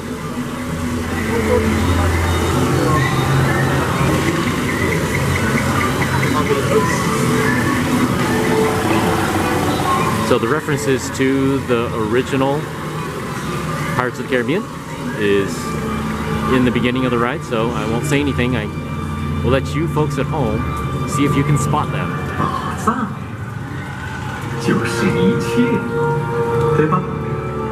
所以你才会到这儿来，所以你才想当海盗，像我，Jack Sparrow。Can't you reach any further, you mangy bilge rat? 想要那些金银财宝吗？那你就来对地方了。今晚我们就去抢传说中最庞大的财宝 ——Davy Jones 的沉落宝藏。小心点，伙计们！黑暗的风暴正在酝酿中，万事难料。There it is. 哦，我真是太了不起了！啊哈，来得正好，我忠诚的船员们，在下Jack Sparrow船长为您效劳。啊，我们现在就去抢 Davy Jones 的沉落宝藏。哦，对，我一直在说我们，其实是你们。下去吧。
想要我的宝藏，就得和我决一死战！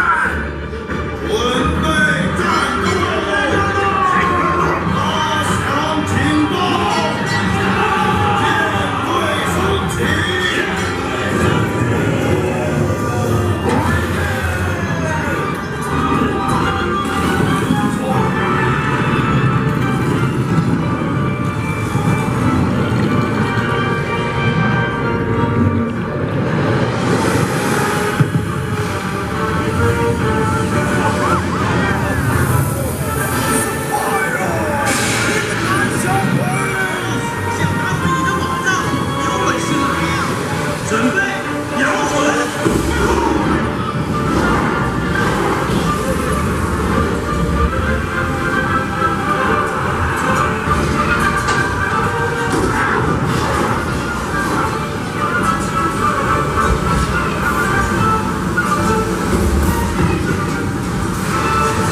没愁卖，探险很过瘾吧？现在咱们来分宝藏。拿去吧，杰克斯白肉，这些就是你梦寐以求的宝藏。但是，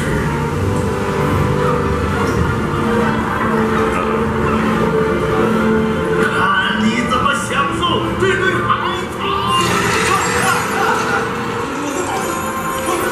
我的老脚！我去，每次都耍这招，咱们走着瞧。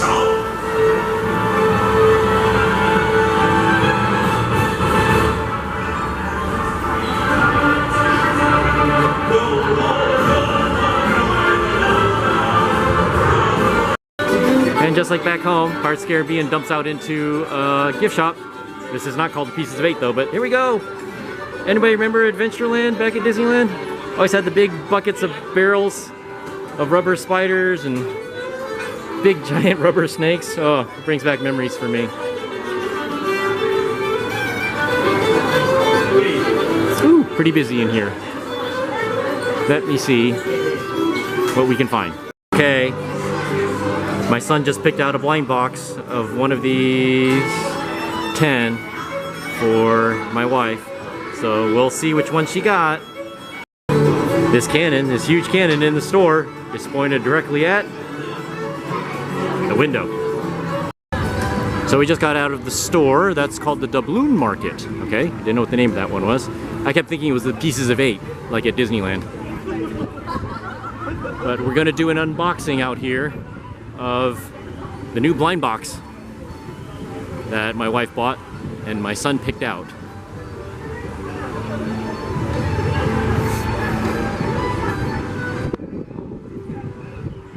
So this is what Treasure Cove looks like. It's actually a very big, large area, large land.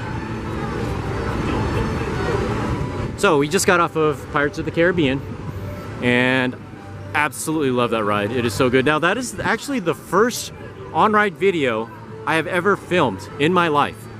So I'm hoping it turns out. I have no idea how good it looks, so I've got my fingers crossed that it turned out okay. So, we're gonna do the blind boxing. They just got done paying for it, so let's go head over to a bench or a table. So here's the back of the box, showing the possible choices of figurines we'll get. Okay, ready to keep ripping in? Go ahead. Having a hard time opening this thing because we don't have any sharp tools to work with. I don't even have a key with me. Okay, finally got the tape open. Go for it, buddy. Rip it up. Okay, yeah, everybody's getting nervous. We don't know what we got. What do we get? The pirate one! Oh, we got the Pirates of the Caribbean one. Yay! Goofy on the pirate ship. Okay, let's see. There's Goofy, and he's on the pirate ship. Cool. That's appropriate. We just got off the ride. Yep. So, cool.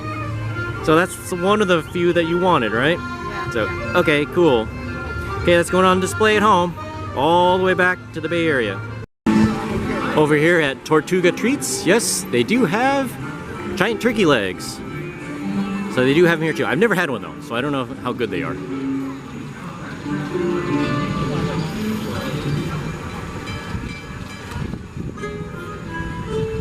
So we are now leaving Treasure Cove and entering Adventure Isle.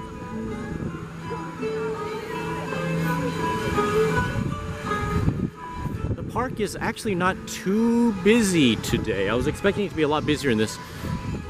And the weather is very good. This might be the best weather we've had on this trip. It's not hot, it's not muggy. It's stopped raining.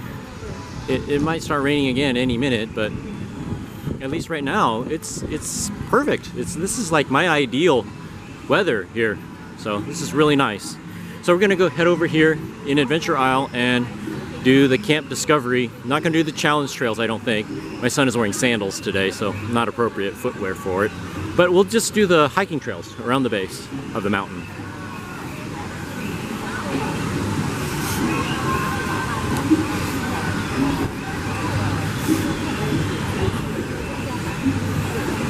Taking it slow and easy.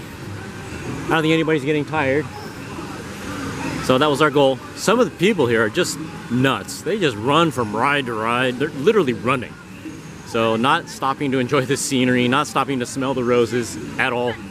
They're just running at high speed from ride to ride. So those people, they probably poop out before lunchtime. But we're taking it real slow and easy. This is probably the slowest pace we've ever gone through this park before. And here we go. I'm gonna go inside here. I'm amazed this is open because it was raining so much. But this is one of my favorite sections or attractions in this park. And Pirates of the Caribbean is a must-do attraction. Love it. Man, I just can't get enough. We'll ride it again, I guarantee you. But this is also one of my favorites. So it's basically a challenge trail like that. Okay, so you can do that. And if you do the easy trail, if you can walk, you can do it. Okay, so it's that easy. Basically, if you do they have 3 choices at each station. There's a hard one, a medium one, and an easy one. So the easy one is so easy that if you can walk, you can do it, okay? And that's how easy it is. I mean, little kids can do it without any problem. But like I said, a lot of times people do this and they don't wear the appropriate footwear a lot of times, so they get stuck on each challenge and they can't proceed. So, but we're not gonna do that just now. They don't allow you to film on that anyway. You gotta empty all your pockets. But we will head around the base of the mountain on the hiking trails. So we'll go around this way so we can do the barrel bridge, right? If you're going to a Disney theme park, you gotta do the barrel bridge, right? At least I do. Doesn't matter if I'm on Tom Sawyer Island somewhere, any park. Doesn't matter if it's Tokyo Disneyland or Magic Kingdom, gotta do the barrel bridge. So it says here one way, and these people are not following directions, so we'll go the other way. Well, we'll let these people go. I'll let these 2 folks go through so then I can go through and bounce the bridge. And they're not bouncing it, of course. Okay, nobody here. Am I the only person that loves to bounce? Or provide in the comments, let me know. Am I the only guy that loves to bounce these things? I must be. I love bouncing these things. They're so much fun. So anyway, so there's folks doing the challenge trail.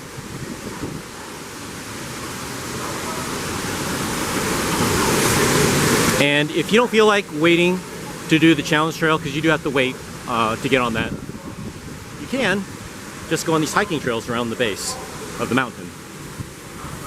And this is a typical walkthrough type attraction, no wait for it.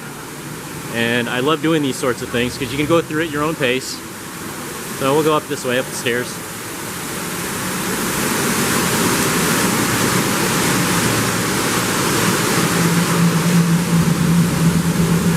So there's the part of the challenge trail. There's actually 3 completely separate routes you can take on this thing. So here we go.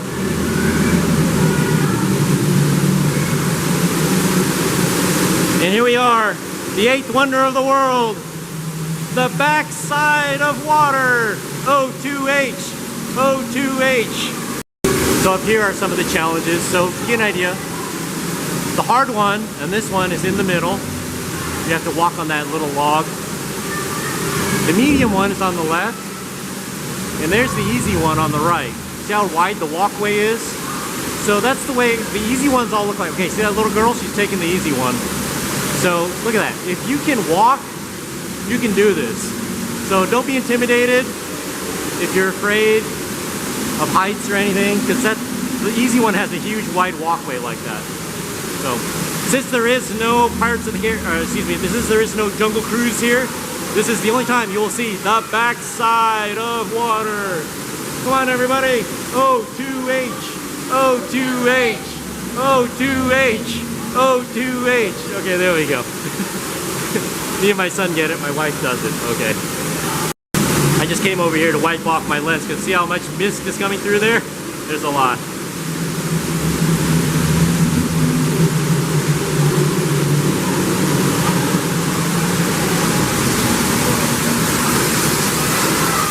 Okay, this challenge is pretty tricky right here.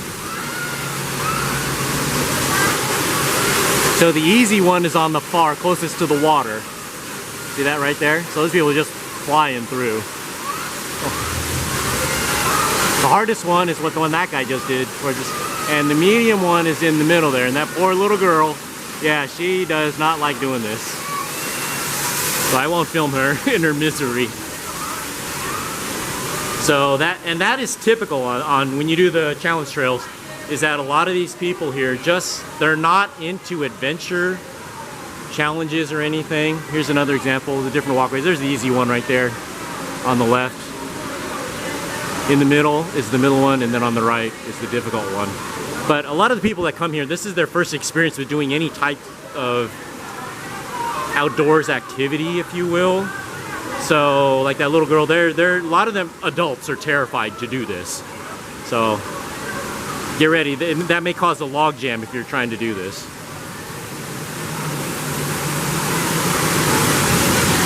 But if you're not up for that, if you don't want to do that, you can just take this walkway, the hiking trail here at the bottom,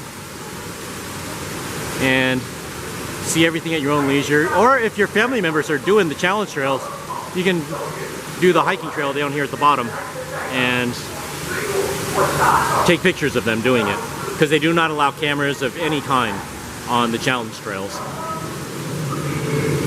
Okay, go inside this cave. Oh, it's nice and cool in here. That's one nice thing about coming. If it's really hot, these caves with the waterfalls and stuff are really cool. Okay, like she's on a, ooh boy.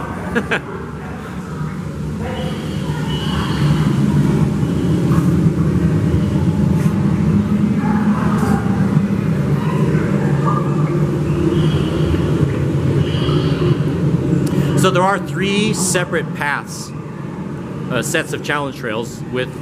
Those are divided into easy, medium, and hard, as I said. But there's actually 3 separate paths you can take, and I've done all 3, and they are really, really cool. And one of them actually goes, oh, here we go, good view. Can't quite see it, but the center of the mountain there is actually hollow, and there's a waterfall that goes down the center of the mountain. And one of the trails actually goes around the inner surface of the mountain with the waterfall right behind you. And that one's really cool. And it's like, you will not fall because you're harnessed up. Trust me, those harnesses are just totally over designed. So if you trip and slip or something like that, the harness will grab you. You're not gonna, it's not dangerous or anything. But if you are afraid of heights, yeah, this is one you might want to skip. I am not. I'm a coaster enthusiast, so I'm not afraid of heights. So this is just awesome. I didn't think this attraction would last here that long. This was an opening day attraction, and I thought for sure this would never last. They'd take it out because some people would get hurt, but no, it's still here. I did it the first year the park was open, and my son and I did it last year, and it hasn't changed. So amazingly, it's still here, exactly the way it was. So if you need a place to cool down on a hot summer day here, yeah, definitely go into that tunnel on the hiking trail that I showed you with the waterfall, the backside of water. It's nice and cool in there. Oh, they also have a bathroom here too. So we'll take the path this way. There's a lot of paths here. I don't know if I've actually seen them all. I might not have.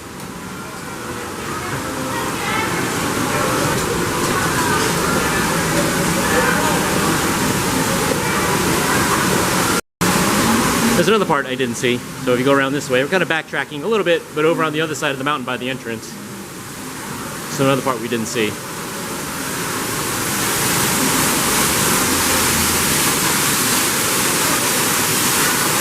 Just love the water features in this attraction. Look how tall the mountain is up there.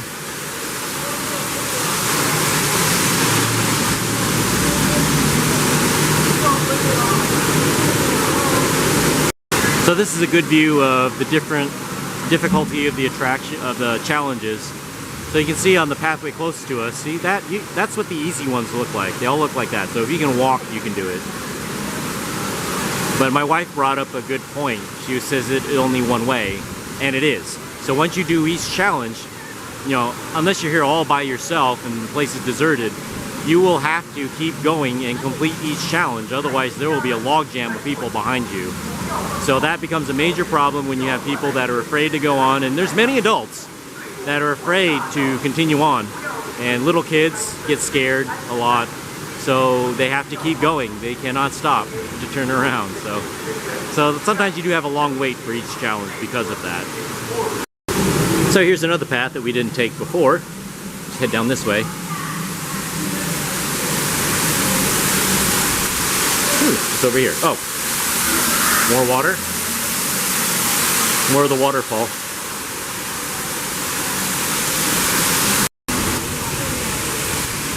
I don't know. My son and I seem to be the only ones who are enjoying the Jungle Cruise O2H chant. So people on the challenge trails are kind of staring at us like we're crazy American tourists, which we are.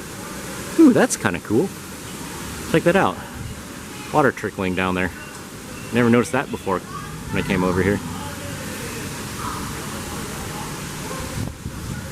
Am I the only backside of water enthusiast? Maybe I am. I don't know.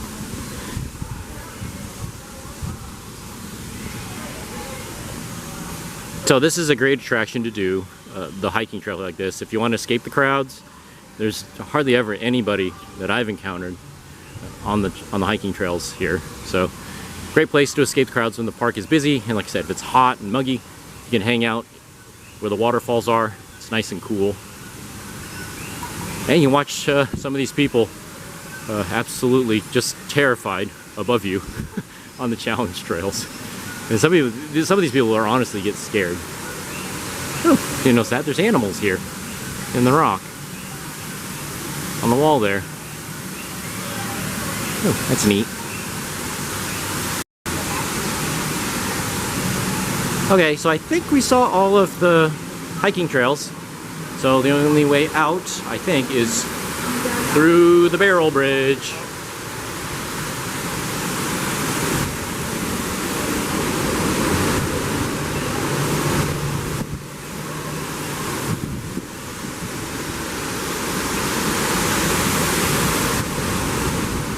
Oh, I see. Okay, I'm not paying attention here. So there's also a wheelchair accessible route if you don't want to do the barrel bridges or anything like that. If you're worried, you can always go the easy way down over there. But you know me, I'm gonna do the barrel bridge. Why go the easy way when you can do the barrel bridge?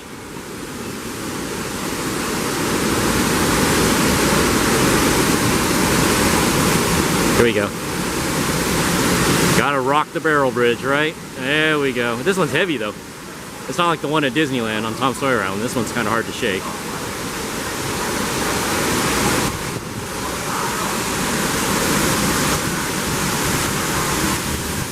So these are the lockers where you have to lock up all your stuff.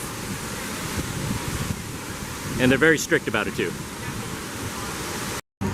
Okay, so we're headed over to Tomorrowland. And we're gonna head through the Gardens of Imagination first. So remember, unlike other Disney castle parks, this one does not have a central plaza. It has the Gardens of Imagination in the center of the park.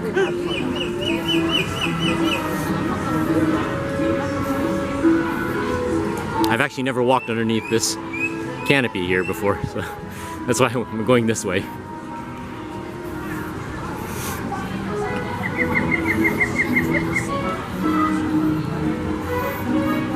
So over that way, that is Mickey Avenue down there. Here's the entrance to the park. And over here to the right is the Enchanted Storybook Castle, this way.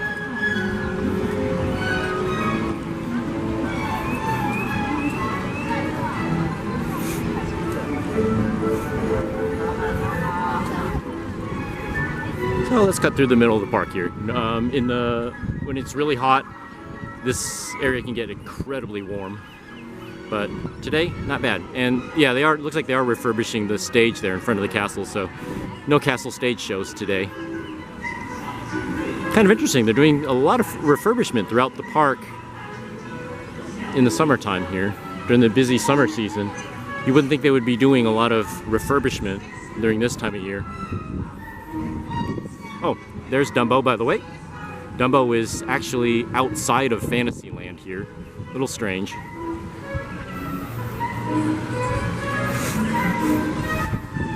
Ooh, I wonder if these little lily pad things light up at night.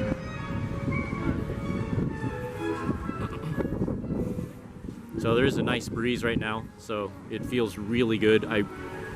Normally it would be pretty toasty out here because there's no shade. Unlike Central Plaza at Disneyland, there's very few trees here, and that's because this is where they do the fireworks shows and things like that. So they need a large viewing area without obstructions.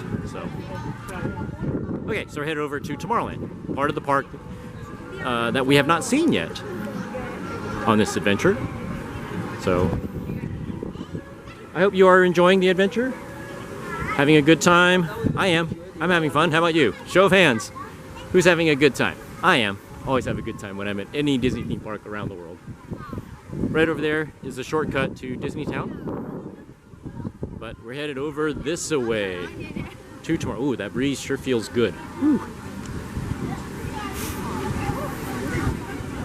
So, for those of you that are like maybe from Orlando, some Walt Disney World fans out there that are probably laughing at me when I talk about humidity, you have to understand that when you come from a part of the world where we're weather wimps. So I fully admit, I'm a weather wimp. I can't handle humidity. It brings me to my knees, okay?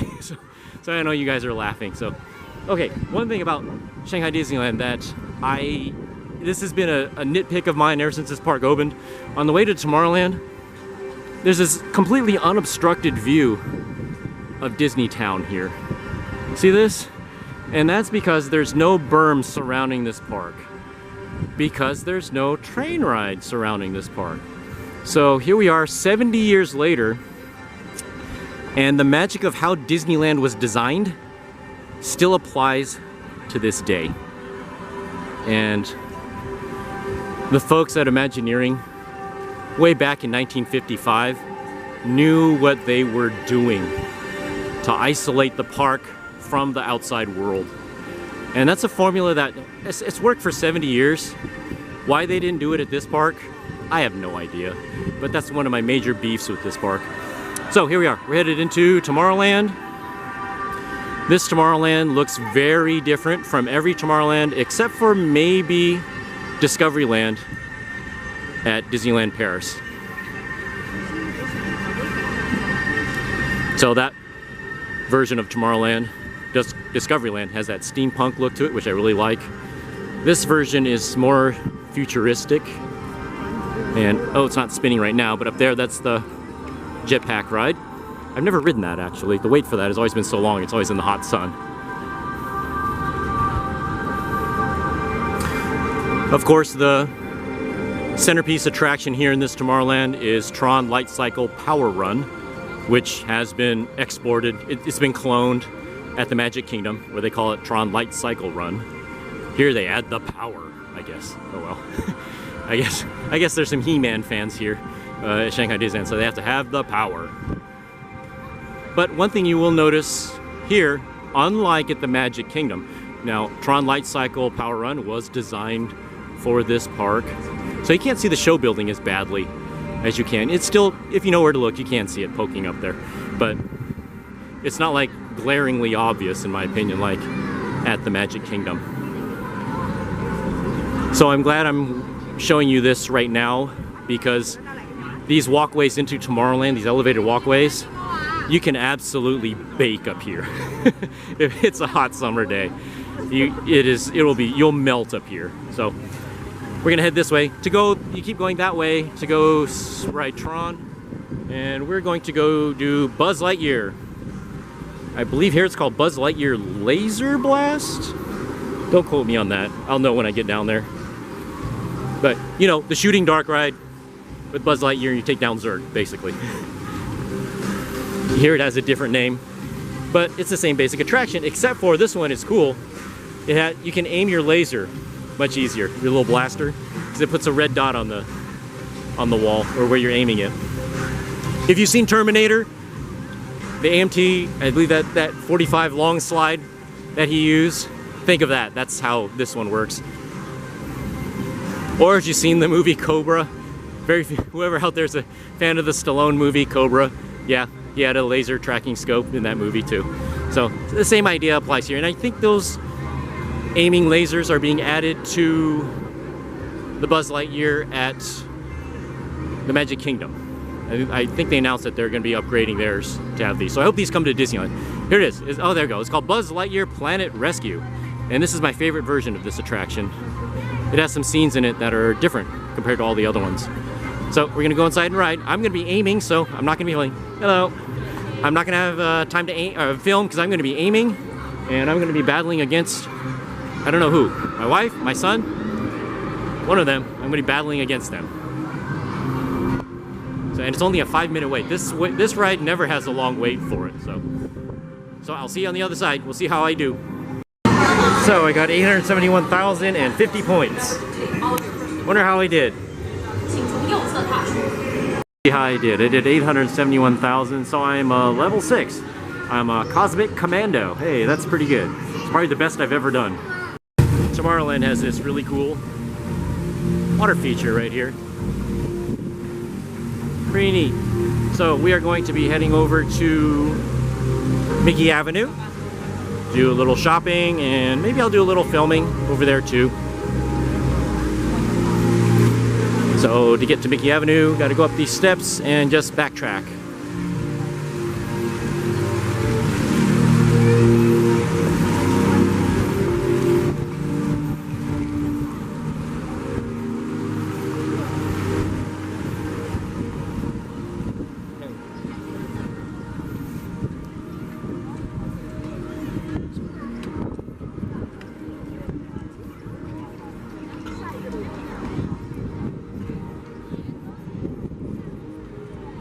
I've always thought that maybe this was an expansion plot here. So that's why it's wide open like this. You can see the back of Disneytown. But I don't know, just thinking out loud. So, headed to Mickey Avenue. So there goes the jetpacks. I was wondering when they would go around. So it's basically like your rocket jets type ride. Or Astro Orbiter type of ride. So it's like that. You control the altitude. This is the shortcut entrance to Disneytown, so you don't have to walk all the way down Mickey Avenue if you want to go to Disneytown. You can just exit that way straight from the park. And normally, last year that was the way they let early morning entry hotel guests come in that way, but today they didn't do that. They've changed the entrance procedure a little bit. So we're headed down to Mickey Avenue, which is down this way.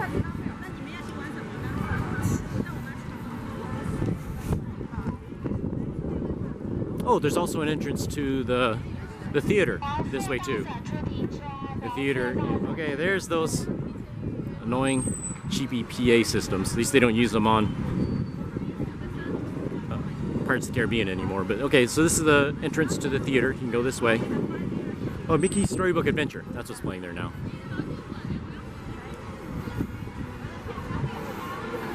So here is a waffle place. I always love the theming of this. So I'll film a little bit here around Mickey Avenue because I haven't had a chance to cover this area too much.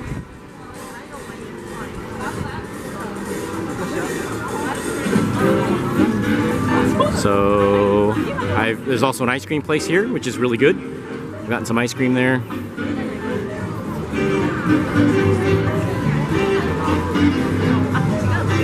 Everybody's waiting here to see Donald and Daisy. Okay.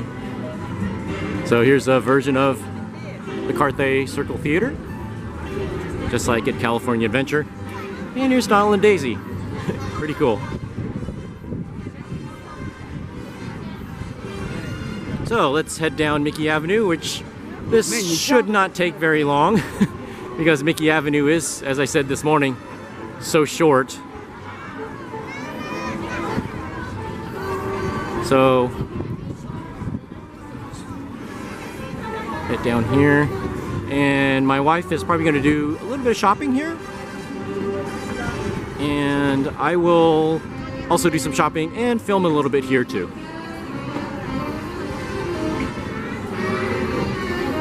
As I said this morning, this is I love this whole idea of Toontown combined with Main Street USA. but it's just so short. Man, I just wish it were longer. And at least I don't see any windows on Mickey Avenue here. I'm looking at the second story windows, and I don't see any tributes to anybody who worked on the park here. So quite different compared to all the Main Street USAs around the world. Okay, so we're gonna head inside here. This is the biggest shop in Main Street. Main Street on Mickey Avenue. So we'll head inside here. Look at all the Pooh Bears they have here.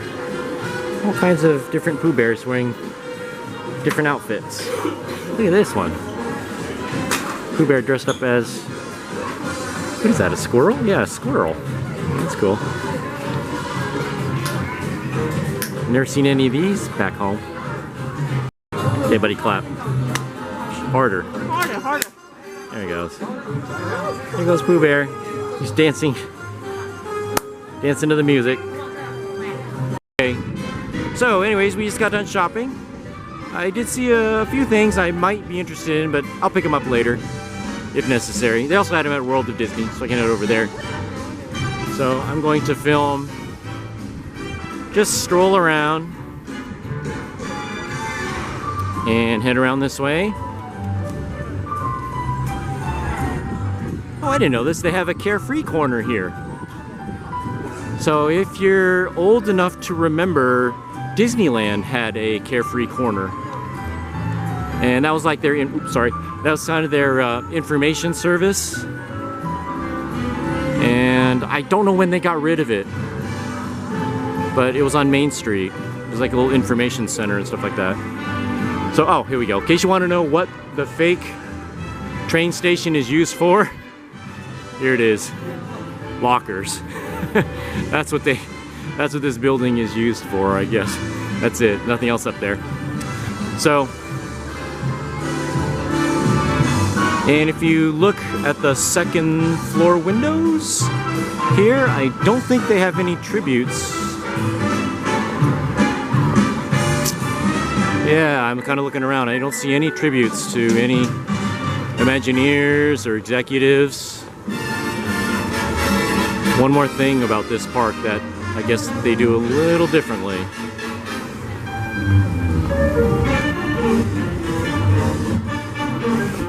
So, a lot of places to eat at here. Too. And, oh my goodness, a sighting of Mickey and Minnie. Finally! First sighting of Mickey and Minnie I have seen all day long, and they're right here.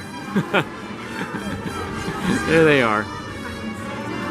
So, yeah, Mickey and Minnie. Hey, they're still #1 in my book, but not amongst the folks here, I guess. So, here we go. We'll just keep walking around. So, there's a lot of meet and greet locations along here. That's what all these people are waiting for. They're just waiting to take pictures with all the various heroes. Chip and Dale, right there. For the record, Chip's nose is black, Dale's nose is red, or kind of a reddish-brown color, in case you want to know the difference between the two.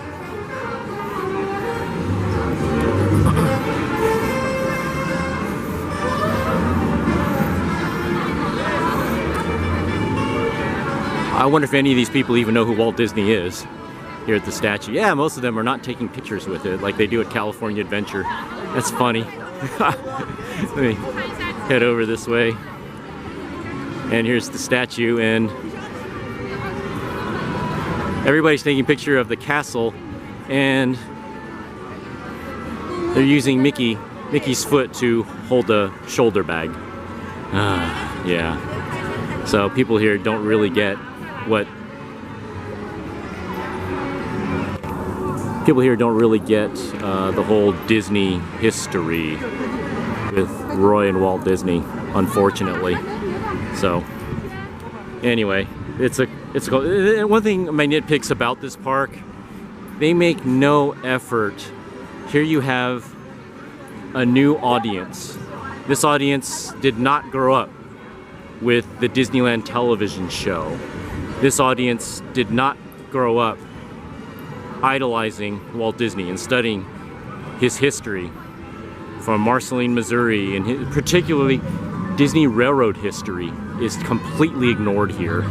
And this is just me nitpicking because I am a rail enthusiast. I go around the world riding Disney theme park trains. The Disneyland Railroad was the train that I credit with making me a lifelong steam train enthusiast to this day.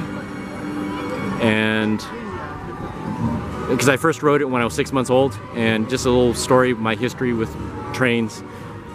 I first rode my very first steam train when I was 6 months old at Disneyland, during my first trip to Disneyland when I was a baby. And it was a hot summer day.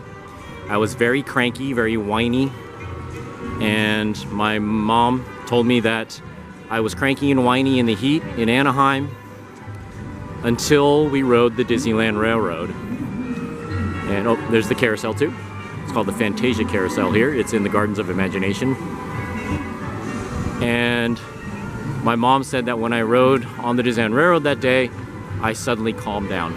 It was the one time I was not whiny and cranky. So that's why I have always credited the Disneyland Railroad with making me a lifelong steam train enthusiast to this day. I love trains. And there's other trains too that I'll put in there too. Roaring Camp, closer to home. And also the Ghost Town and Calico Railroad at Knott's Berry Farm. Absolutely. That was a huge influence in me and my love of Colorado narrow gauge railroading. But really it's the Disneyland Railroad, and that started me down this path of being a lifelong steam train enthusiast. And this park, that is the closest thing to a steam locomotive you have here, is in this toy shop. And that is a crying shame, in my opinion. And you have a chance, because this audience did not unlike me, they did not grow up going to a Disney theme park. They did not grow up watching the Disneyland television show like my mom did. And it's a shame. They have a chance to reach a new audience and teach them about Disney history and Disney theme park history. And I think the Walt Disney Company has completely missed the mark in that regard. So I'm gonna head inside the Whistle Stop Shop just real quick. Just peek inside here. See if the model train is working. There was a G-scale model train in here. Oh yeah, it's running today. All right.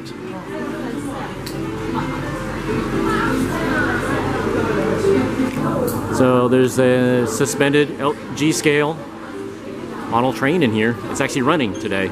Last time I came in here, it was not working.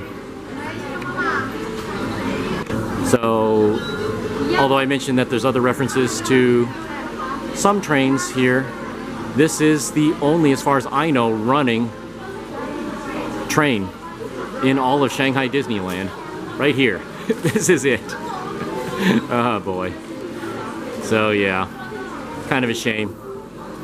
Walt Disney's railroad history is not being passed on at this park, and that's a shame. All these people in the store are wondering, why am I not shopping for Duffy stuff? Why am I filming a model train? What's wrong with this wacko dude? But oh, I just noticed, look at the rack. It's a stack of a steam locomotive with a spark arrestor on it. That's cool. Okay, that's an idea I never thought of doing with my LGB trains. Why don't I put Duffy figures on it? That's kind of interesting. Okay, anyway, that's the only running train in this entire park right there. And the only one that gets to ride it is Duffy. So, kind of a shame. Missed opportunity. Total missed opportunity. And if anybody knows the official reason why there is no such thing as the Shanghai Disneyland Railroad, please let me know. Please leave a comment below and let me know. Now I have my theories as far as cost and maintenance and things like that. Same theories as to why the Hong Kong Disneyland Railroad is not steam. It's steam. They use steam outline locomotives there. But I really don't know why. I've never heard the official reason why there is no such thing as the Shanghai Disneyland Railroad. So if anybody knows, please do me a favor, leave a comment below and let me know. I've always kind of wondered. I've had theories, but I've never seen the official reason why. And that's a shame, because right now, let me tell you, my feet are killing me. I've been walking a lot. I don't know how many miles I've put in here. My wife has a pedometer app on her phone that keeps track of your distance and stuff, so I'm sure it's an insanely long amount of walking, and I'm doing more walking than her because I'm filming and stuff, so my feet are absolutely killing me. So I could use a nice, I really, really miss the Disneyland Railroad right now. Just sitting on there and riding around the park 4 or 5 times to take a load off. So here's Olumel, the ukulele playing sea turtle from the Aulani, and Gelatoni, the painting cat. So this is the side little side alleyway behind Mickey Avenue. And a lot of meet and greet locations here. You see all the people waiting for them. And there are Duffy and Friends characters down here all the time. You can take pictures. And oh, look at that, there's Scrooge McDuck. It's kind of a rare character. Don't see Scrooge McDuck too often at Disneyland. There he is. You do see Scrooge McDuck a lot at Disney Sea though. Practical Pig hardware there, reference to the Three Little Pigs. Three Little Pigs construction. That's cool. Ooh, notice the name. I didn't notice this. It's a nice little detail. Look at the name on top of the storefront here. Elias. That was Walt Disney's father's name. That's also Walt Disney's middle name. Do any of these people know? Do any of these people here care? No. Does anybody watching know? Does anybody watching care? No. Probably not. So anyways, here's the star. Once again, here's the star of the show. Mickey and Minnie right over there, posing for pictures.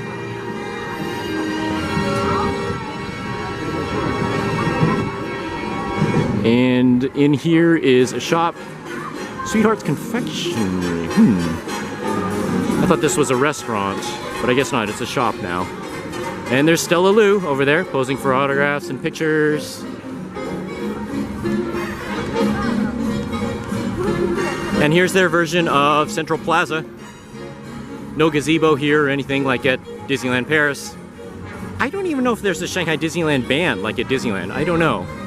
But let me just go up here and ruin these folks' pictures right here. And I'll turn around, and there is the Enchanted Storybook Castle right behind me. So as busy as it may seem, this is not super packed for this park. So there's one side, Goofy's Toys over there. Oh, with Goofy and Pluto over there. There we go. Yeah, they're attracting a good sized crowd there, so that's good. It's not all 100% Duffy and Friends all the time here. That's good. So we're gonna head outside the park and I'll show you the front of the facade. Okay, so we're going to be walking through underneath the non-train station.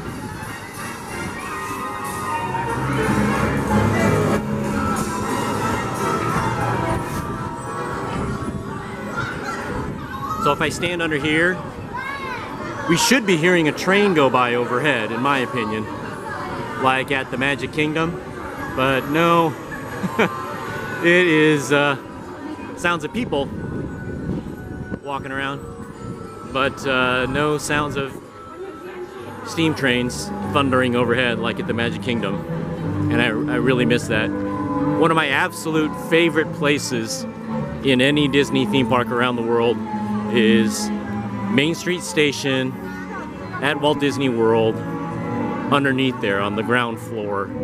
I just, that is my heaven right there. Just sitting on a bench underneath there with a cold drink, a cold Coke, and listening to the steam locomotives and steam trains roll by overhead. Just absolute, that is my heaven right there. So this is what Shanghai Disneyland looks like. Remember, not a train station. So it's about 2:30.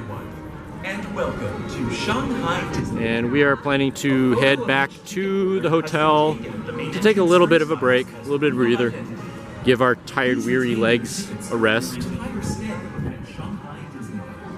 Tickets must not be exchanged with others. Have a magical day. So here's the front of the park. It's actually a beautiful entrance. I just wish there were steam trains pulling in here, like at Disneyland or the Magic Kingdom. Because, once again, my biased train buff, steam locomotive enthusiast opinion, you cannot top the magic of when a Disney theme park opens and a steam train rolls in the morning, and you hear the whistle and you hear the bell. There is nothing that can top that atmosphere, and this park seriously lacks it. So how else do it? Your attention, please.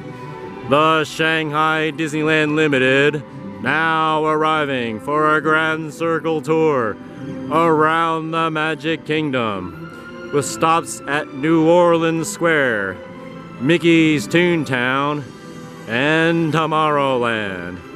All passengers, stand by to board. Board! Okay. That's the best I could do. But anyways, everybody is staring at me like I'm some crazy drunk lunatic. But anyways, you gotta have fun, right? We're at a Disney theme park, sure, on the other side of the world. And I could easily do what everybody else back home is doing. Oh, so why don't you celebrate the 70th anniversary of Disneyland in California? You could just drive down there from the Bay Area, but why do that when I can hop on a plane and take a 12 or 13 hour flight to come over here, right? Why make it easy on yourself and make it convenient when you can come all the way here on the other side of the world to lament the loss of the Disneyland Railroad and a steam train. Oh, somebody there with a Walt Disney World jersey t-shirt on. Pretty rare. You don't see a lot of shirts from other Disney parks here. As a matter of fact, I saw a tourist when he spoke to me. It sounded like he was from Australia, and he was wearing a Disneyland shirt with Mickey on it.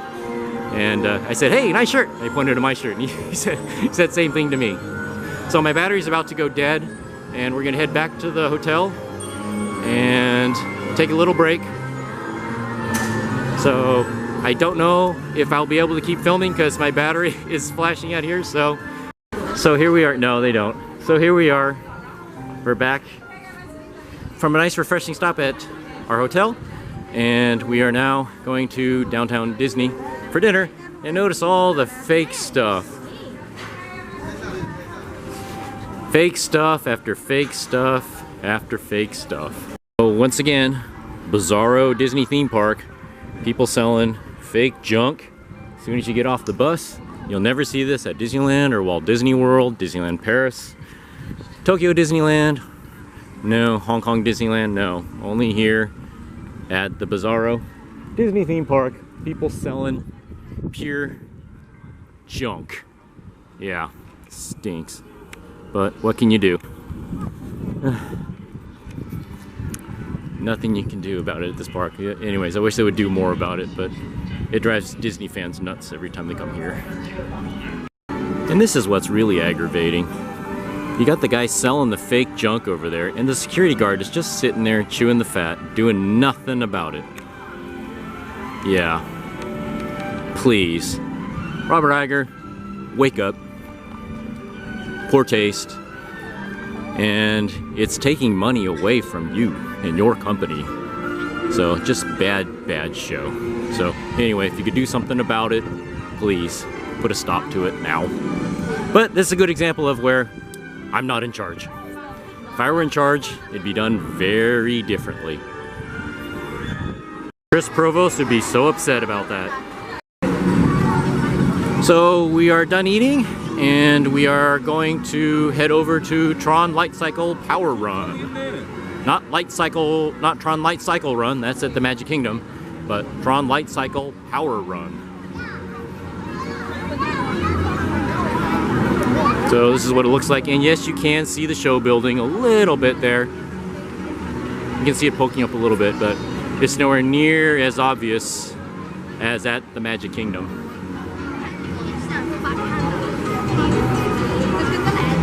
So this coaster clearly was designed, at least it sure looks like it was designed specifically for Shanghai Disneyland. And then they exported it and cloned it for the Magic Kingdom.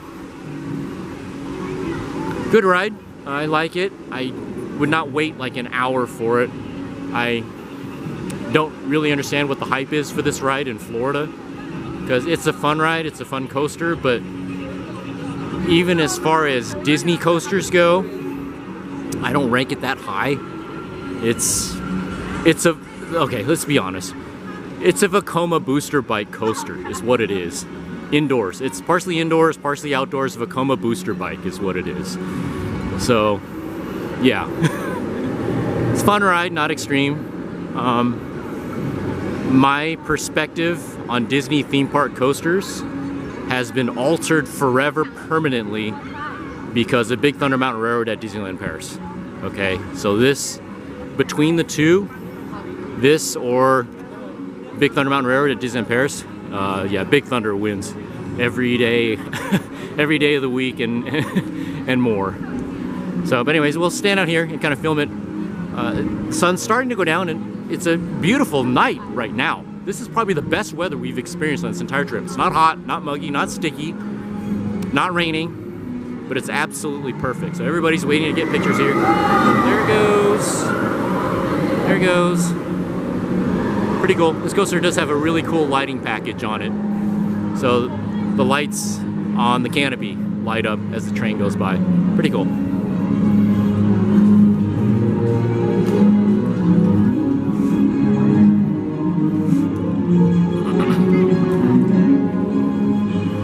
So it's a fun coaster, and this is kind of funny here. Okay, because it's a Vekoma booster bike coaster, the restraint system and the size of the light cycles limits the body proportions of people that can ride this. So if you're, for example, if you're too tall, too short, a little wider than somebody else, so forth and so on, you can't ride. So the funny thing is right here, they have these tester seats here. These people are hoarded around here, I don't know why. But they have these two tester seats here so you can test the restraint system and see if you can fit or not.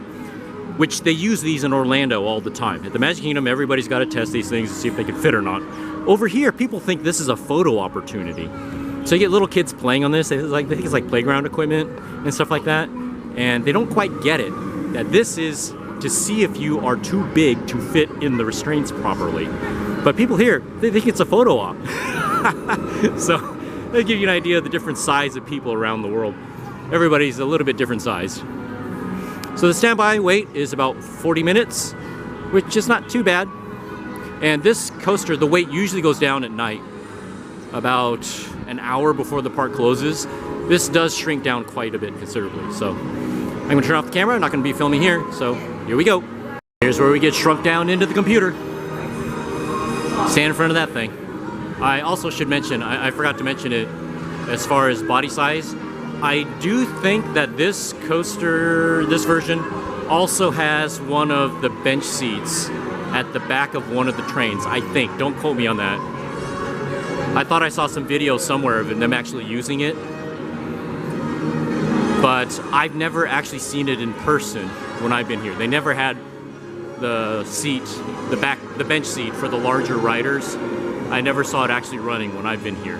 So I would like to ride in it, but one thing about coasters here in China, it's like Japan.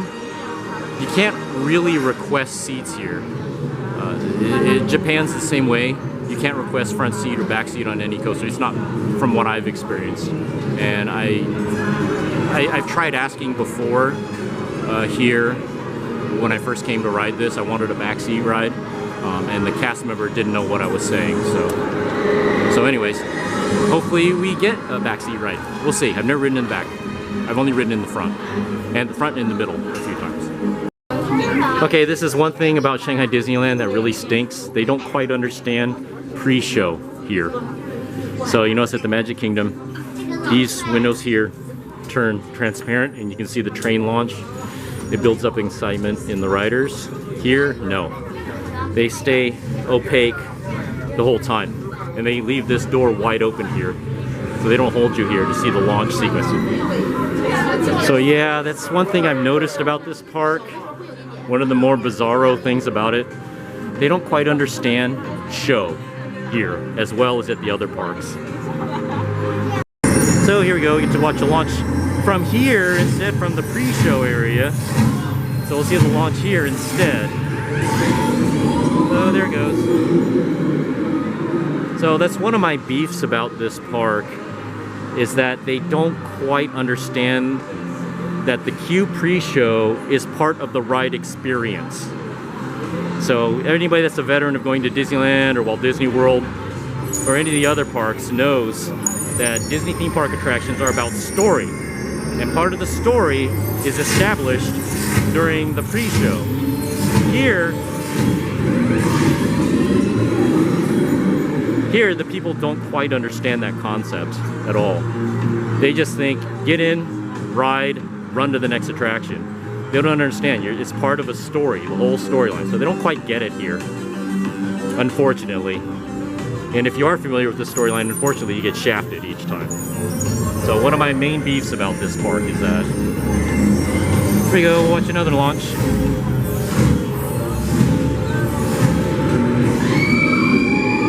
And there they go. So we just got off of Tron Light Cycle Power Run. And we got actually a front seat ride. Didn't even have to request it. So I have ridden in the front seat on this when the very first time we came here, when the ride was brand new and the whole park was brand new. So that's a lot of fun. Definitely better in the front than in the middle, of course, but you see a lot more and it's really cool. Trying to see if here comes a train. I'm just gonna film it right now. Here it comes with the canopy all lit up. Looks really good.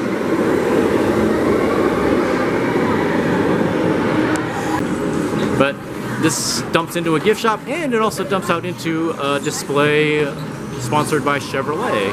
So there's a bunch of little video games and stuff in here. We got to meet up with my wife. She did not ride. Just me and my son rode, and so we don't have time to do any of the little video games and stuff in here.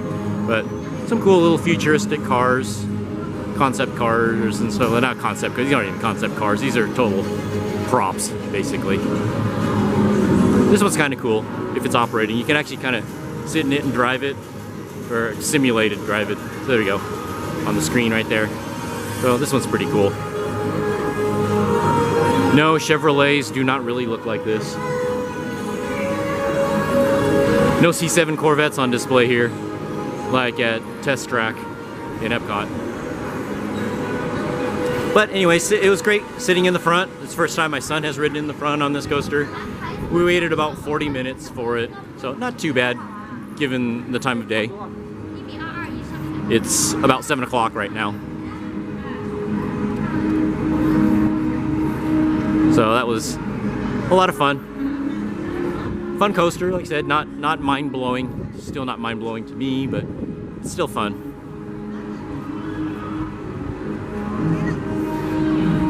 And yes, I'm waiting for it to launch here.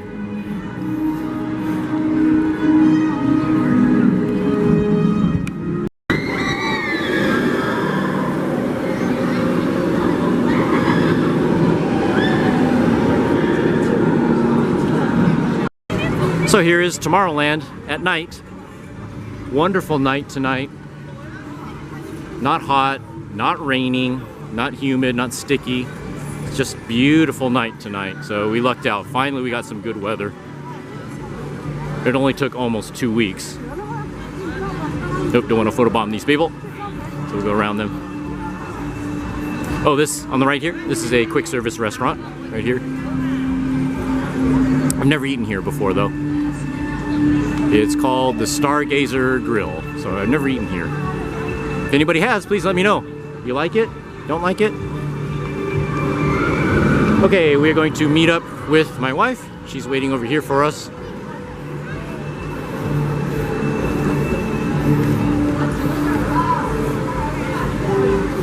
So, unlike Tokyo Disneyland, I don't see this park getting too busy due to the half-day tickets going on sale, which start at around 3 p.m. And Tokyo Disneyland, usually you can see quite a big crowd of people coming in when their half-day tickets are available. And I don't notice that here, so still not too busy, not bad. So here we are, walking through Fantasyland at night. So you see some of the lighting over here. Very nice.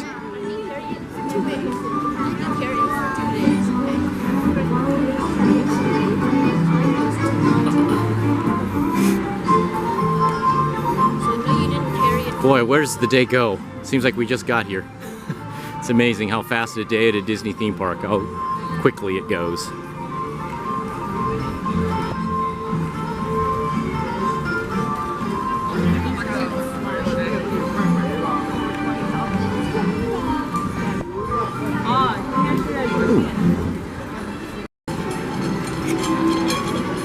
So we're going to do the Alice in Wonderland hedge maze. So the great thing about the hedge maze is there's no wait for it. You can just see it at any time you want. The only thing about it is that it can be in the rain. It's not covered at all in the rain, or it's in the sun, hot sun. So just keep that in mind. Yep, there's where we ate. There's where we ate dinner, had our pizza. Or excuse me, not dinner, had our lunch. So we had pizza. I'm not sure why these guys are setting up this queue, but it's really cool. It's got LED lights on it. That's cool. Why don't they have those at Disneyland? How many times I'm at Disneyland, I've seen people bump into those things at night. So you need to come here and get some of those little LEDs. Snap on the rope. Here's the back of the Enchanted Storybook Castle at night.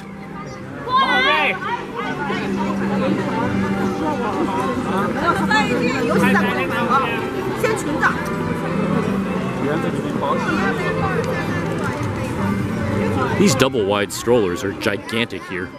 That's a new thing too. I remember when we first came here, very few people will use strollers, but now they have strollers that they use. I mean, look at some of these kids are pretty big in these strollers they use here, and they take up a lot of room on the buses and stuff like that.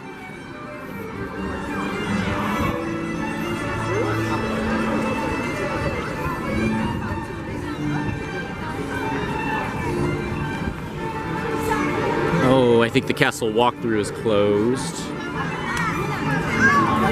Oh, I think they're getting ready for the fireworks show. That's what they're doing. That's why they're setting up all these ropes and stuff. Okay, so the Alice in Wonderland maze is down here.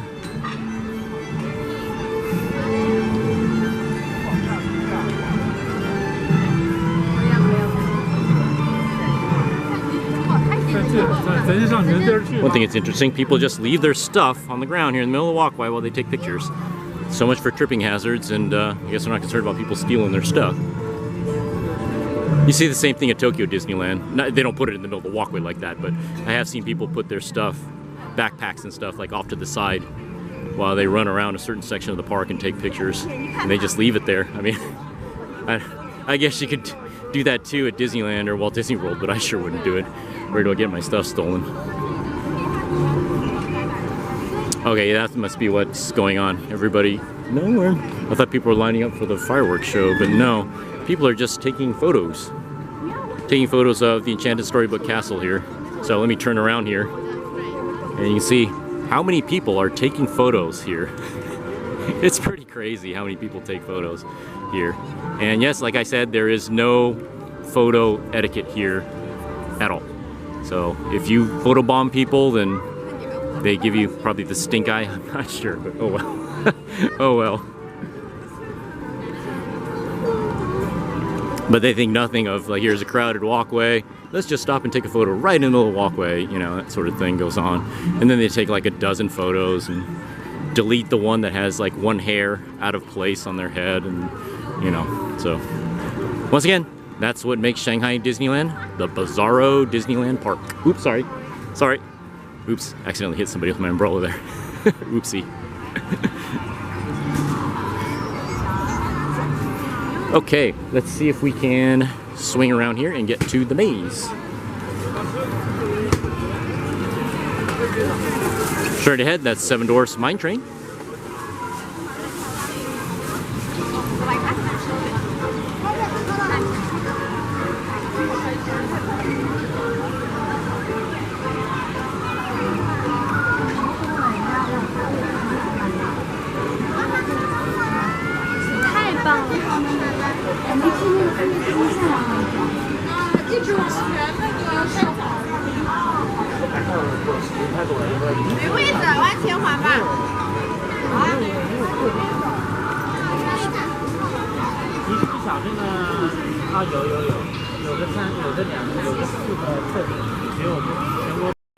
I walked right past the entrance to the maze. So here it is right here. Alice in Wonderland maze.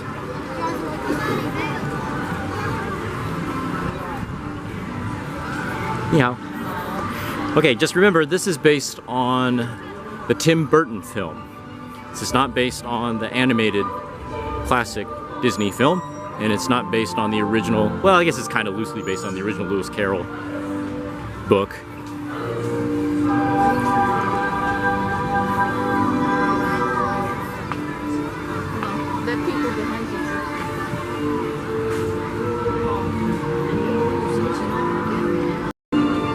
So here's the Queen of Hearts, and we will be seeing her.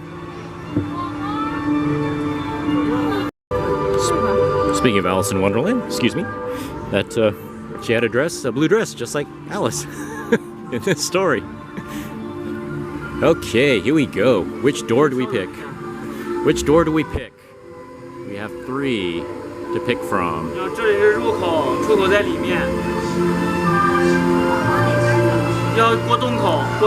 Okay, so we got to go through the open one.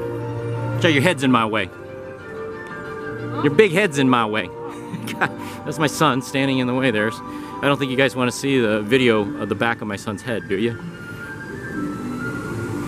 Okay, so the whole purpose of a maze is to get lost. So I don't know which way we're going.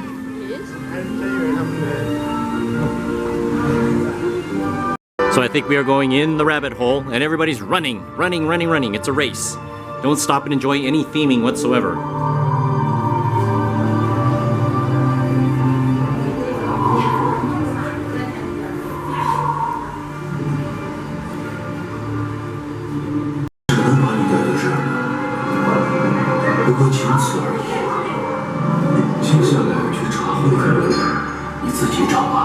There's the Cheshire Cat. It's a great view of the Enchanted Storybook Castle at the exit of the rabbit hole into... You can see the Queen of Hearts. So here we go. Let's swing around to the front and...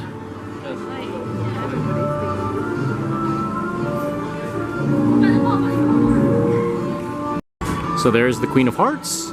I believe in the film played by Helena Bonham Carter. Don't quote me on that, I'm not the expert in the Tim Burton film, but I believe that's who played the Queen of Hearts. Okay, here's a perfect example of no photo etiquette rules whatsoever.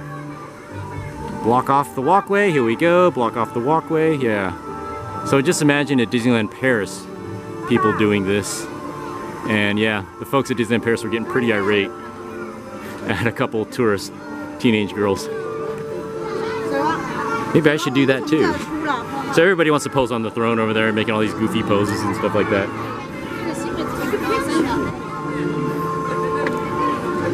Yeah, I know. I should do this too, right?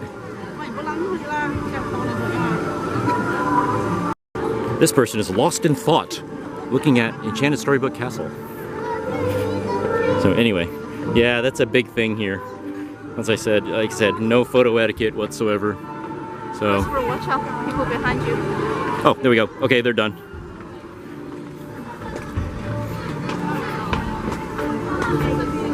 We're back where we started.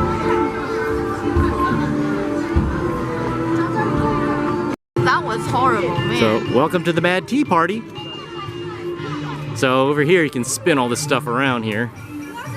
So like all these cakes and stuff like that, these are pretty cool. Watch, here we go. Whee! Give them a spin. There we go. Pretty cool. Ooh, sorry. Hard to get in the way. Everybody's taking photos and everything. So, but all this stuff, you can spin it around and stuff. Do the teacups move? No, okay, the teacups don't move, but the cakes do. So you can spin them and stuff like that. Pretty cool.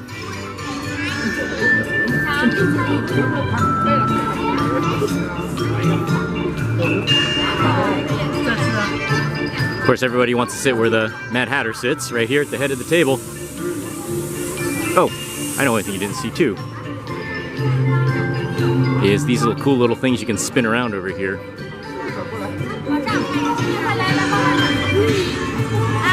these things over here. See that? You can mix and match the images. Pretty cool.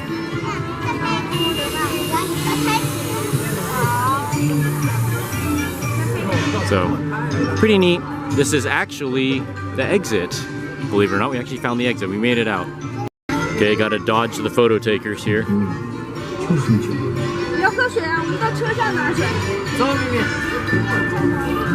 So here, we actually, I think, made it out.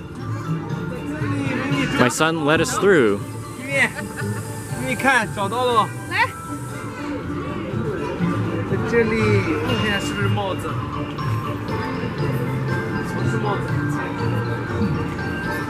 I think that was the exit? Yes, it is! Hey, we made it out! Woo-hoo.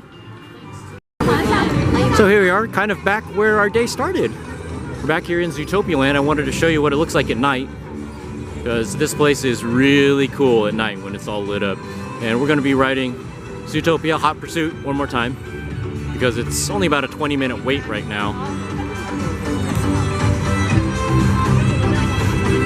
So you notice it's probably showing through on video how much busier this area is, although they did never use the holding pen area just to get in here. So that was nice. So the park really was not, I was afraid it would be super busy today, but it really was not. So we lucked out, although tomorrow's Friday, so it will be busy. See, everybody loves to take pictures with the traffic signals, the crosswalk signs here.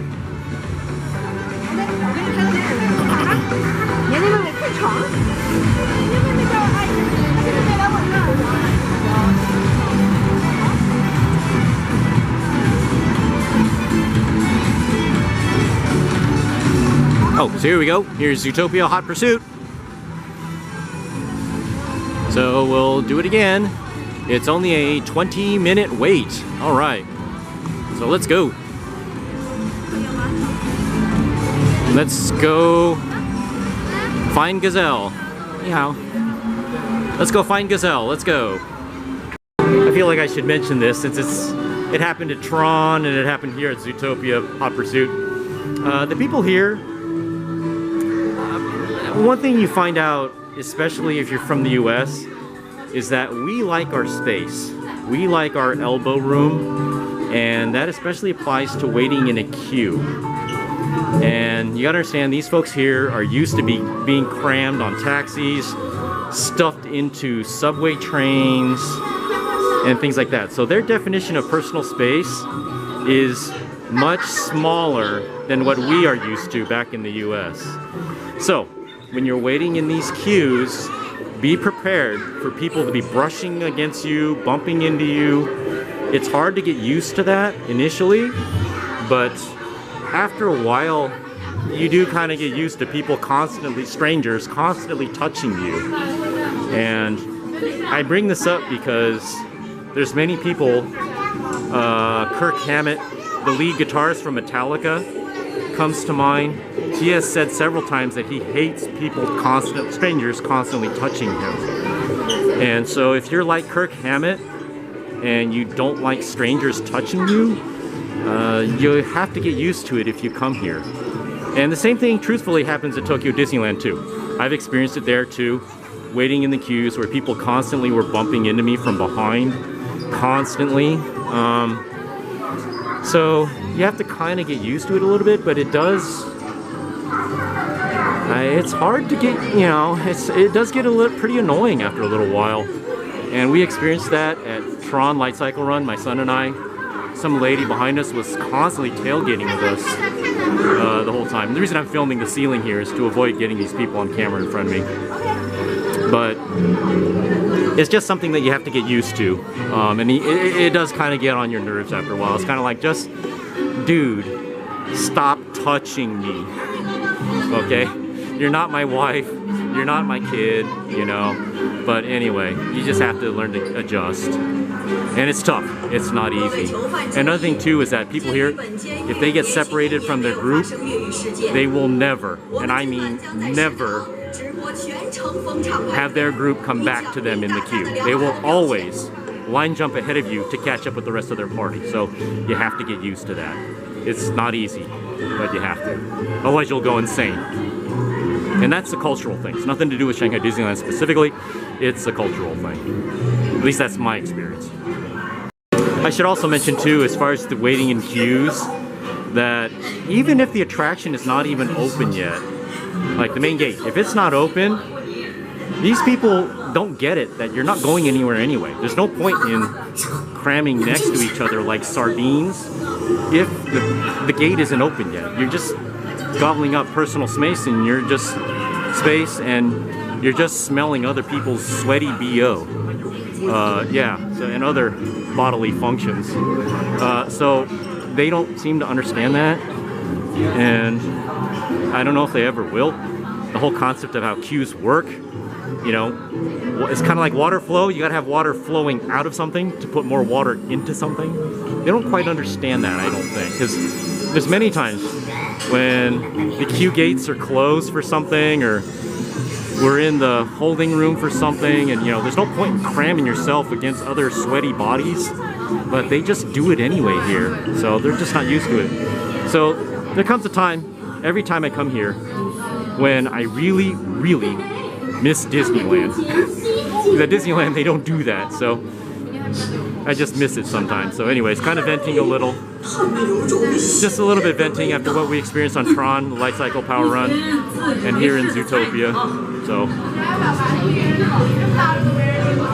So one of the things I was talking about as far as queue etiquette and waiting etiquette and breathing space, elbow room, and all that sort of thing. One thing about it though is that the folks here don't understand what you're saying.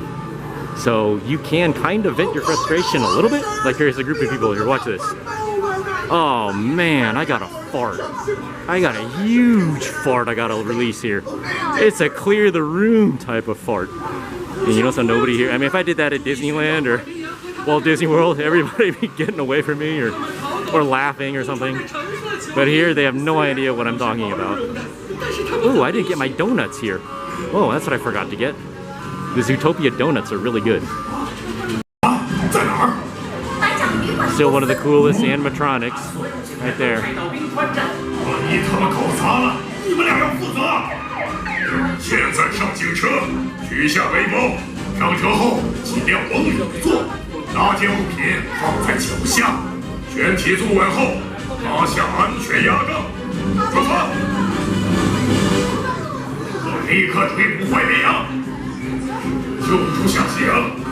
See, there they go, pushing and screaming, kicking, shoving, go, go. There's no point, you're just gonna hit the queue gates over there.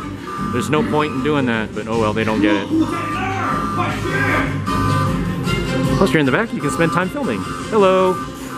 Hello. Oh, here comes the next group. Gonna be pushing and kicking and screaming behind me. So this is a good example. I am now in the last in line right here. And after the pre-show door just closed. So I got tons of room. Look at all this room I've got to stretch out. All these people here are just packed together like sardines. And there's so much room. It's like, what's the point in doing that? So anyway, it's a cultural thing. I get it, you know. I'm the dumb, stupid American tourist. I totally get it. But anyway, there does come a time sometimes when I really miss Disneyland. You don't have this kind of stuff going on. So I'm actually sitting in the front, so I'll do a little on ride here.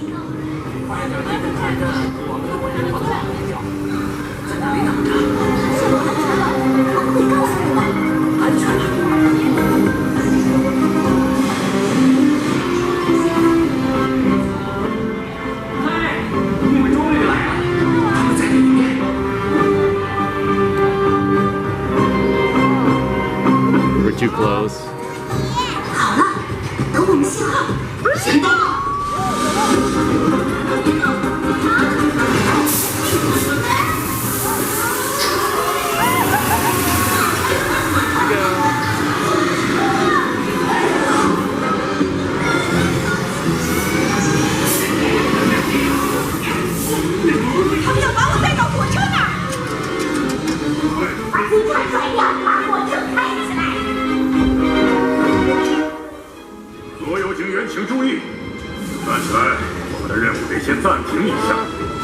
都在警车里坐好，我们很快要继续执行任务。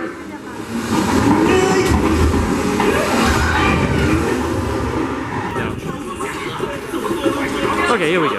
瞧一瞧，太遗憾嘞！快下墙角嘞！全场最大的毒贩子，那绝对不是下棋。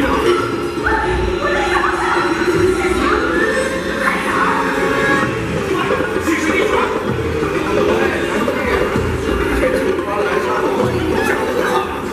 欢迎你们。你的课程。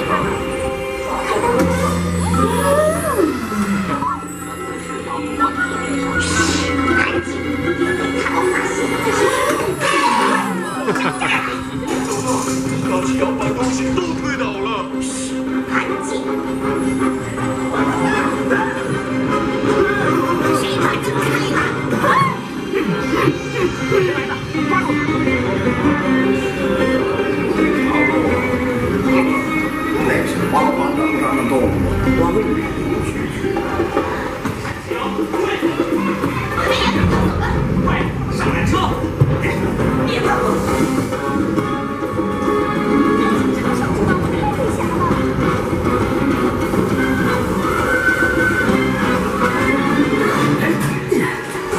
没事吧？别吵。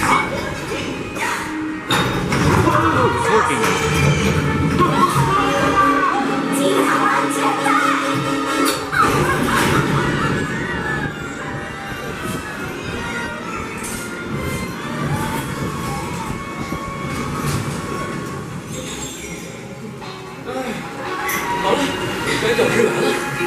比那更好。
这些动物城的新英雄们，你们太棒了！第一天就破了大案。你们拯救了传说中张派对吗？好像是。所以我们可以继续庆祝食草动物和食肉动物大联欢了。你们第一天出警，还真是让我印象深刻。你们是好样的！进来还是新警员，出去就是大英雄啊！没错。因为在动物城，每个动物都有无限的可能性。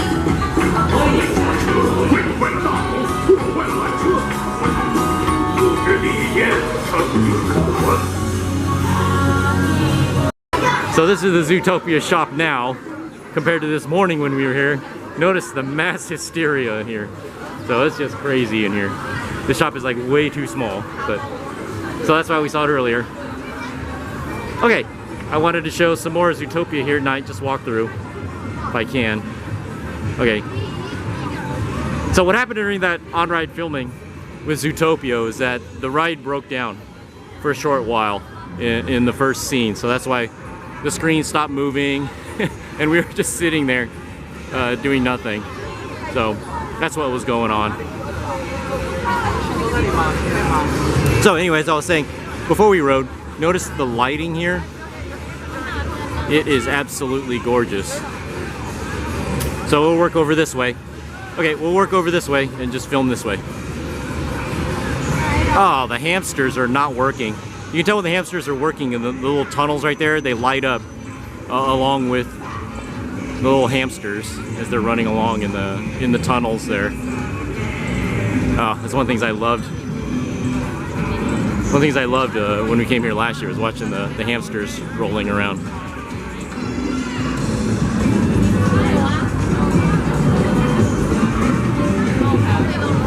So one thing about this area is it has so much kinetic motion. Notice everything moves here. Unfortunately, not the hamsters, but there's so much kinetic motion here. Something that a really well done theme park area always has, is lots of kinetic motion. Like the best example of that when I was a kid was Tomorrowland at Disneyland with the people movers, the monorails, the skyway, the rocket jets, all of that. So this area does have some pretty good kinetic motion going on. Really cool. Okay, I'm not sure where we're headed to next, but I will ask my wife, who's walking behind me, what she wants to do next. There's Adventure Isle at night. Pretty cool with all the torches. Torches are always cool. I remember as a little kid walking through Adventureland at Disneyland and seeing the torches over in front of the Enchanted Tiki Room and loving those. So we are headed out of the park and back to the hotel. We're gonna get out of here before the mass exodus after the fireworks show, so we don't want to get stuck on a bus with 50 million other people. So we're just gonna film our exit down Mickey Avenue so you can show Mickey Avenue at night, which won't take very long because Mickey Avenue is so short. But in case you ever wondered what Shanghai Disneyland looks like at night, this is it. It's a very beautiful park. Very nice lighting here. Most of the Disney theme parks really come alive at night. It's one of the things I love about them. It's, as I get older, it's hard to stay late at the parks, especially when we have early morning openings the next day. But if you can, do yourself a favor. Try to stay at any Disney theme park until nighttime and the lights come on. They just really become magical at night. So, see all these people here? They are waiting for the castle projection show and fireworks. So the Gardens of Imagination are jam-packed with people waiting to see the show. And also Mickey Avenue. So it's just like Disneyland. They have portions of Mickey Avenue that are standing areas or seated areas where you can, or viewing areas basically. And they also have walkways, pathways you can walk here, like this. Oh, one thing I forgot to mention about Mickey Avenue. Notice compared to Disneyland and the Magic Kingdom's main streets, there are no curbs here. So they're telling people to basically view from what would be the street. At Disneyland, they tell you to view in on the other side of the curbs, basically at the street level. And so they're doing the same thing here, but there are no curbs. Oh, see, now see these folks? These are the smart people. Just get in the back. You don't have to cram yourself in there. See how big the castle is? These people have a perfect view, and they're just camped out in the back. This is the smart thing to do right here. Don't jam yourself into that mass of humanity and sweaty bodies. There's no point in that.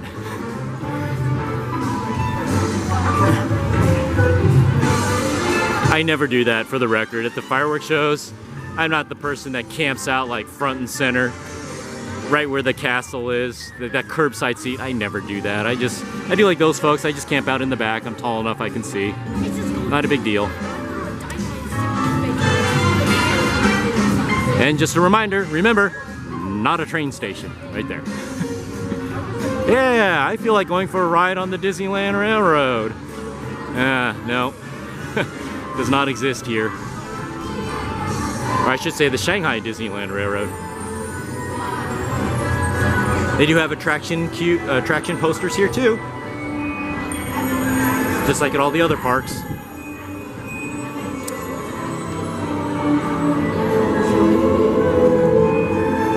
And it's nice and quiet out here, so if you want to take some nighttime photos, yeah, right before closing, this is the time to do it. So I'll swing around here. So there's Shanghai Disneyland. Once again, not a train station. Have I said that enough? No, I haven't. One more time. Not a train station. So I hope you enjoyed this adventure. This is day 1 at Shanghai Disneyland, and we'll be coming back here tomorrow, bright and early. So I hope you enjoyed this video, and I'll catch you in the next video.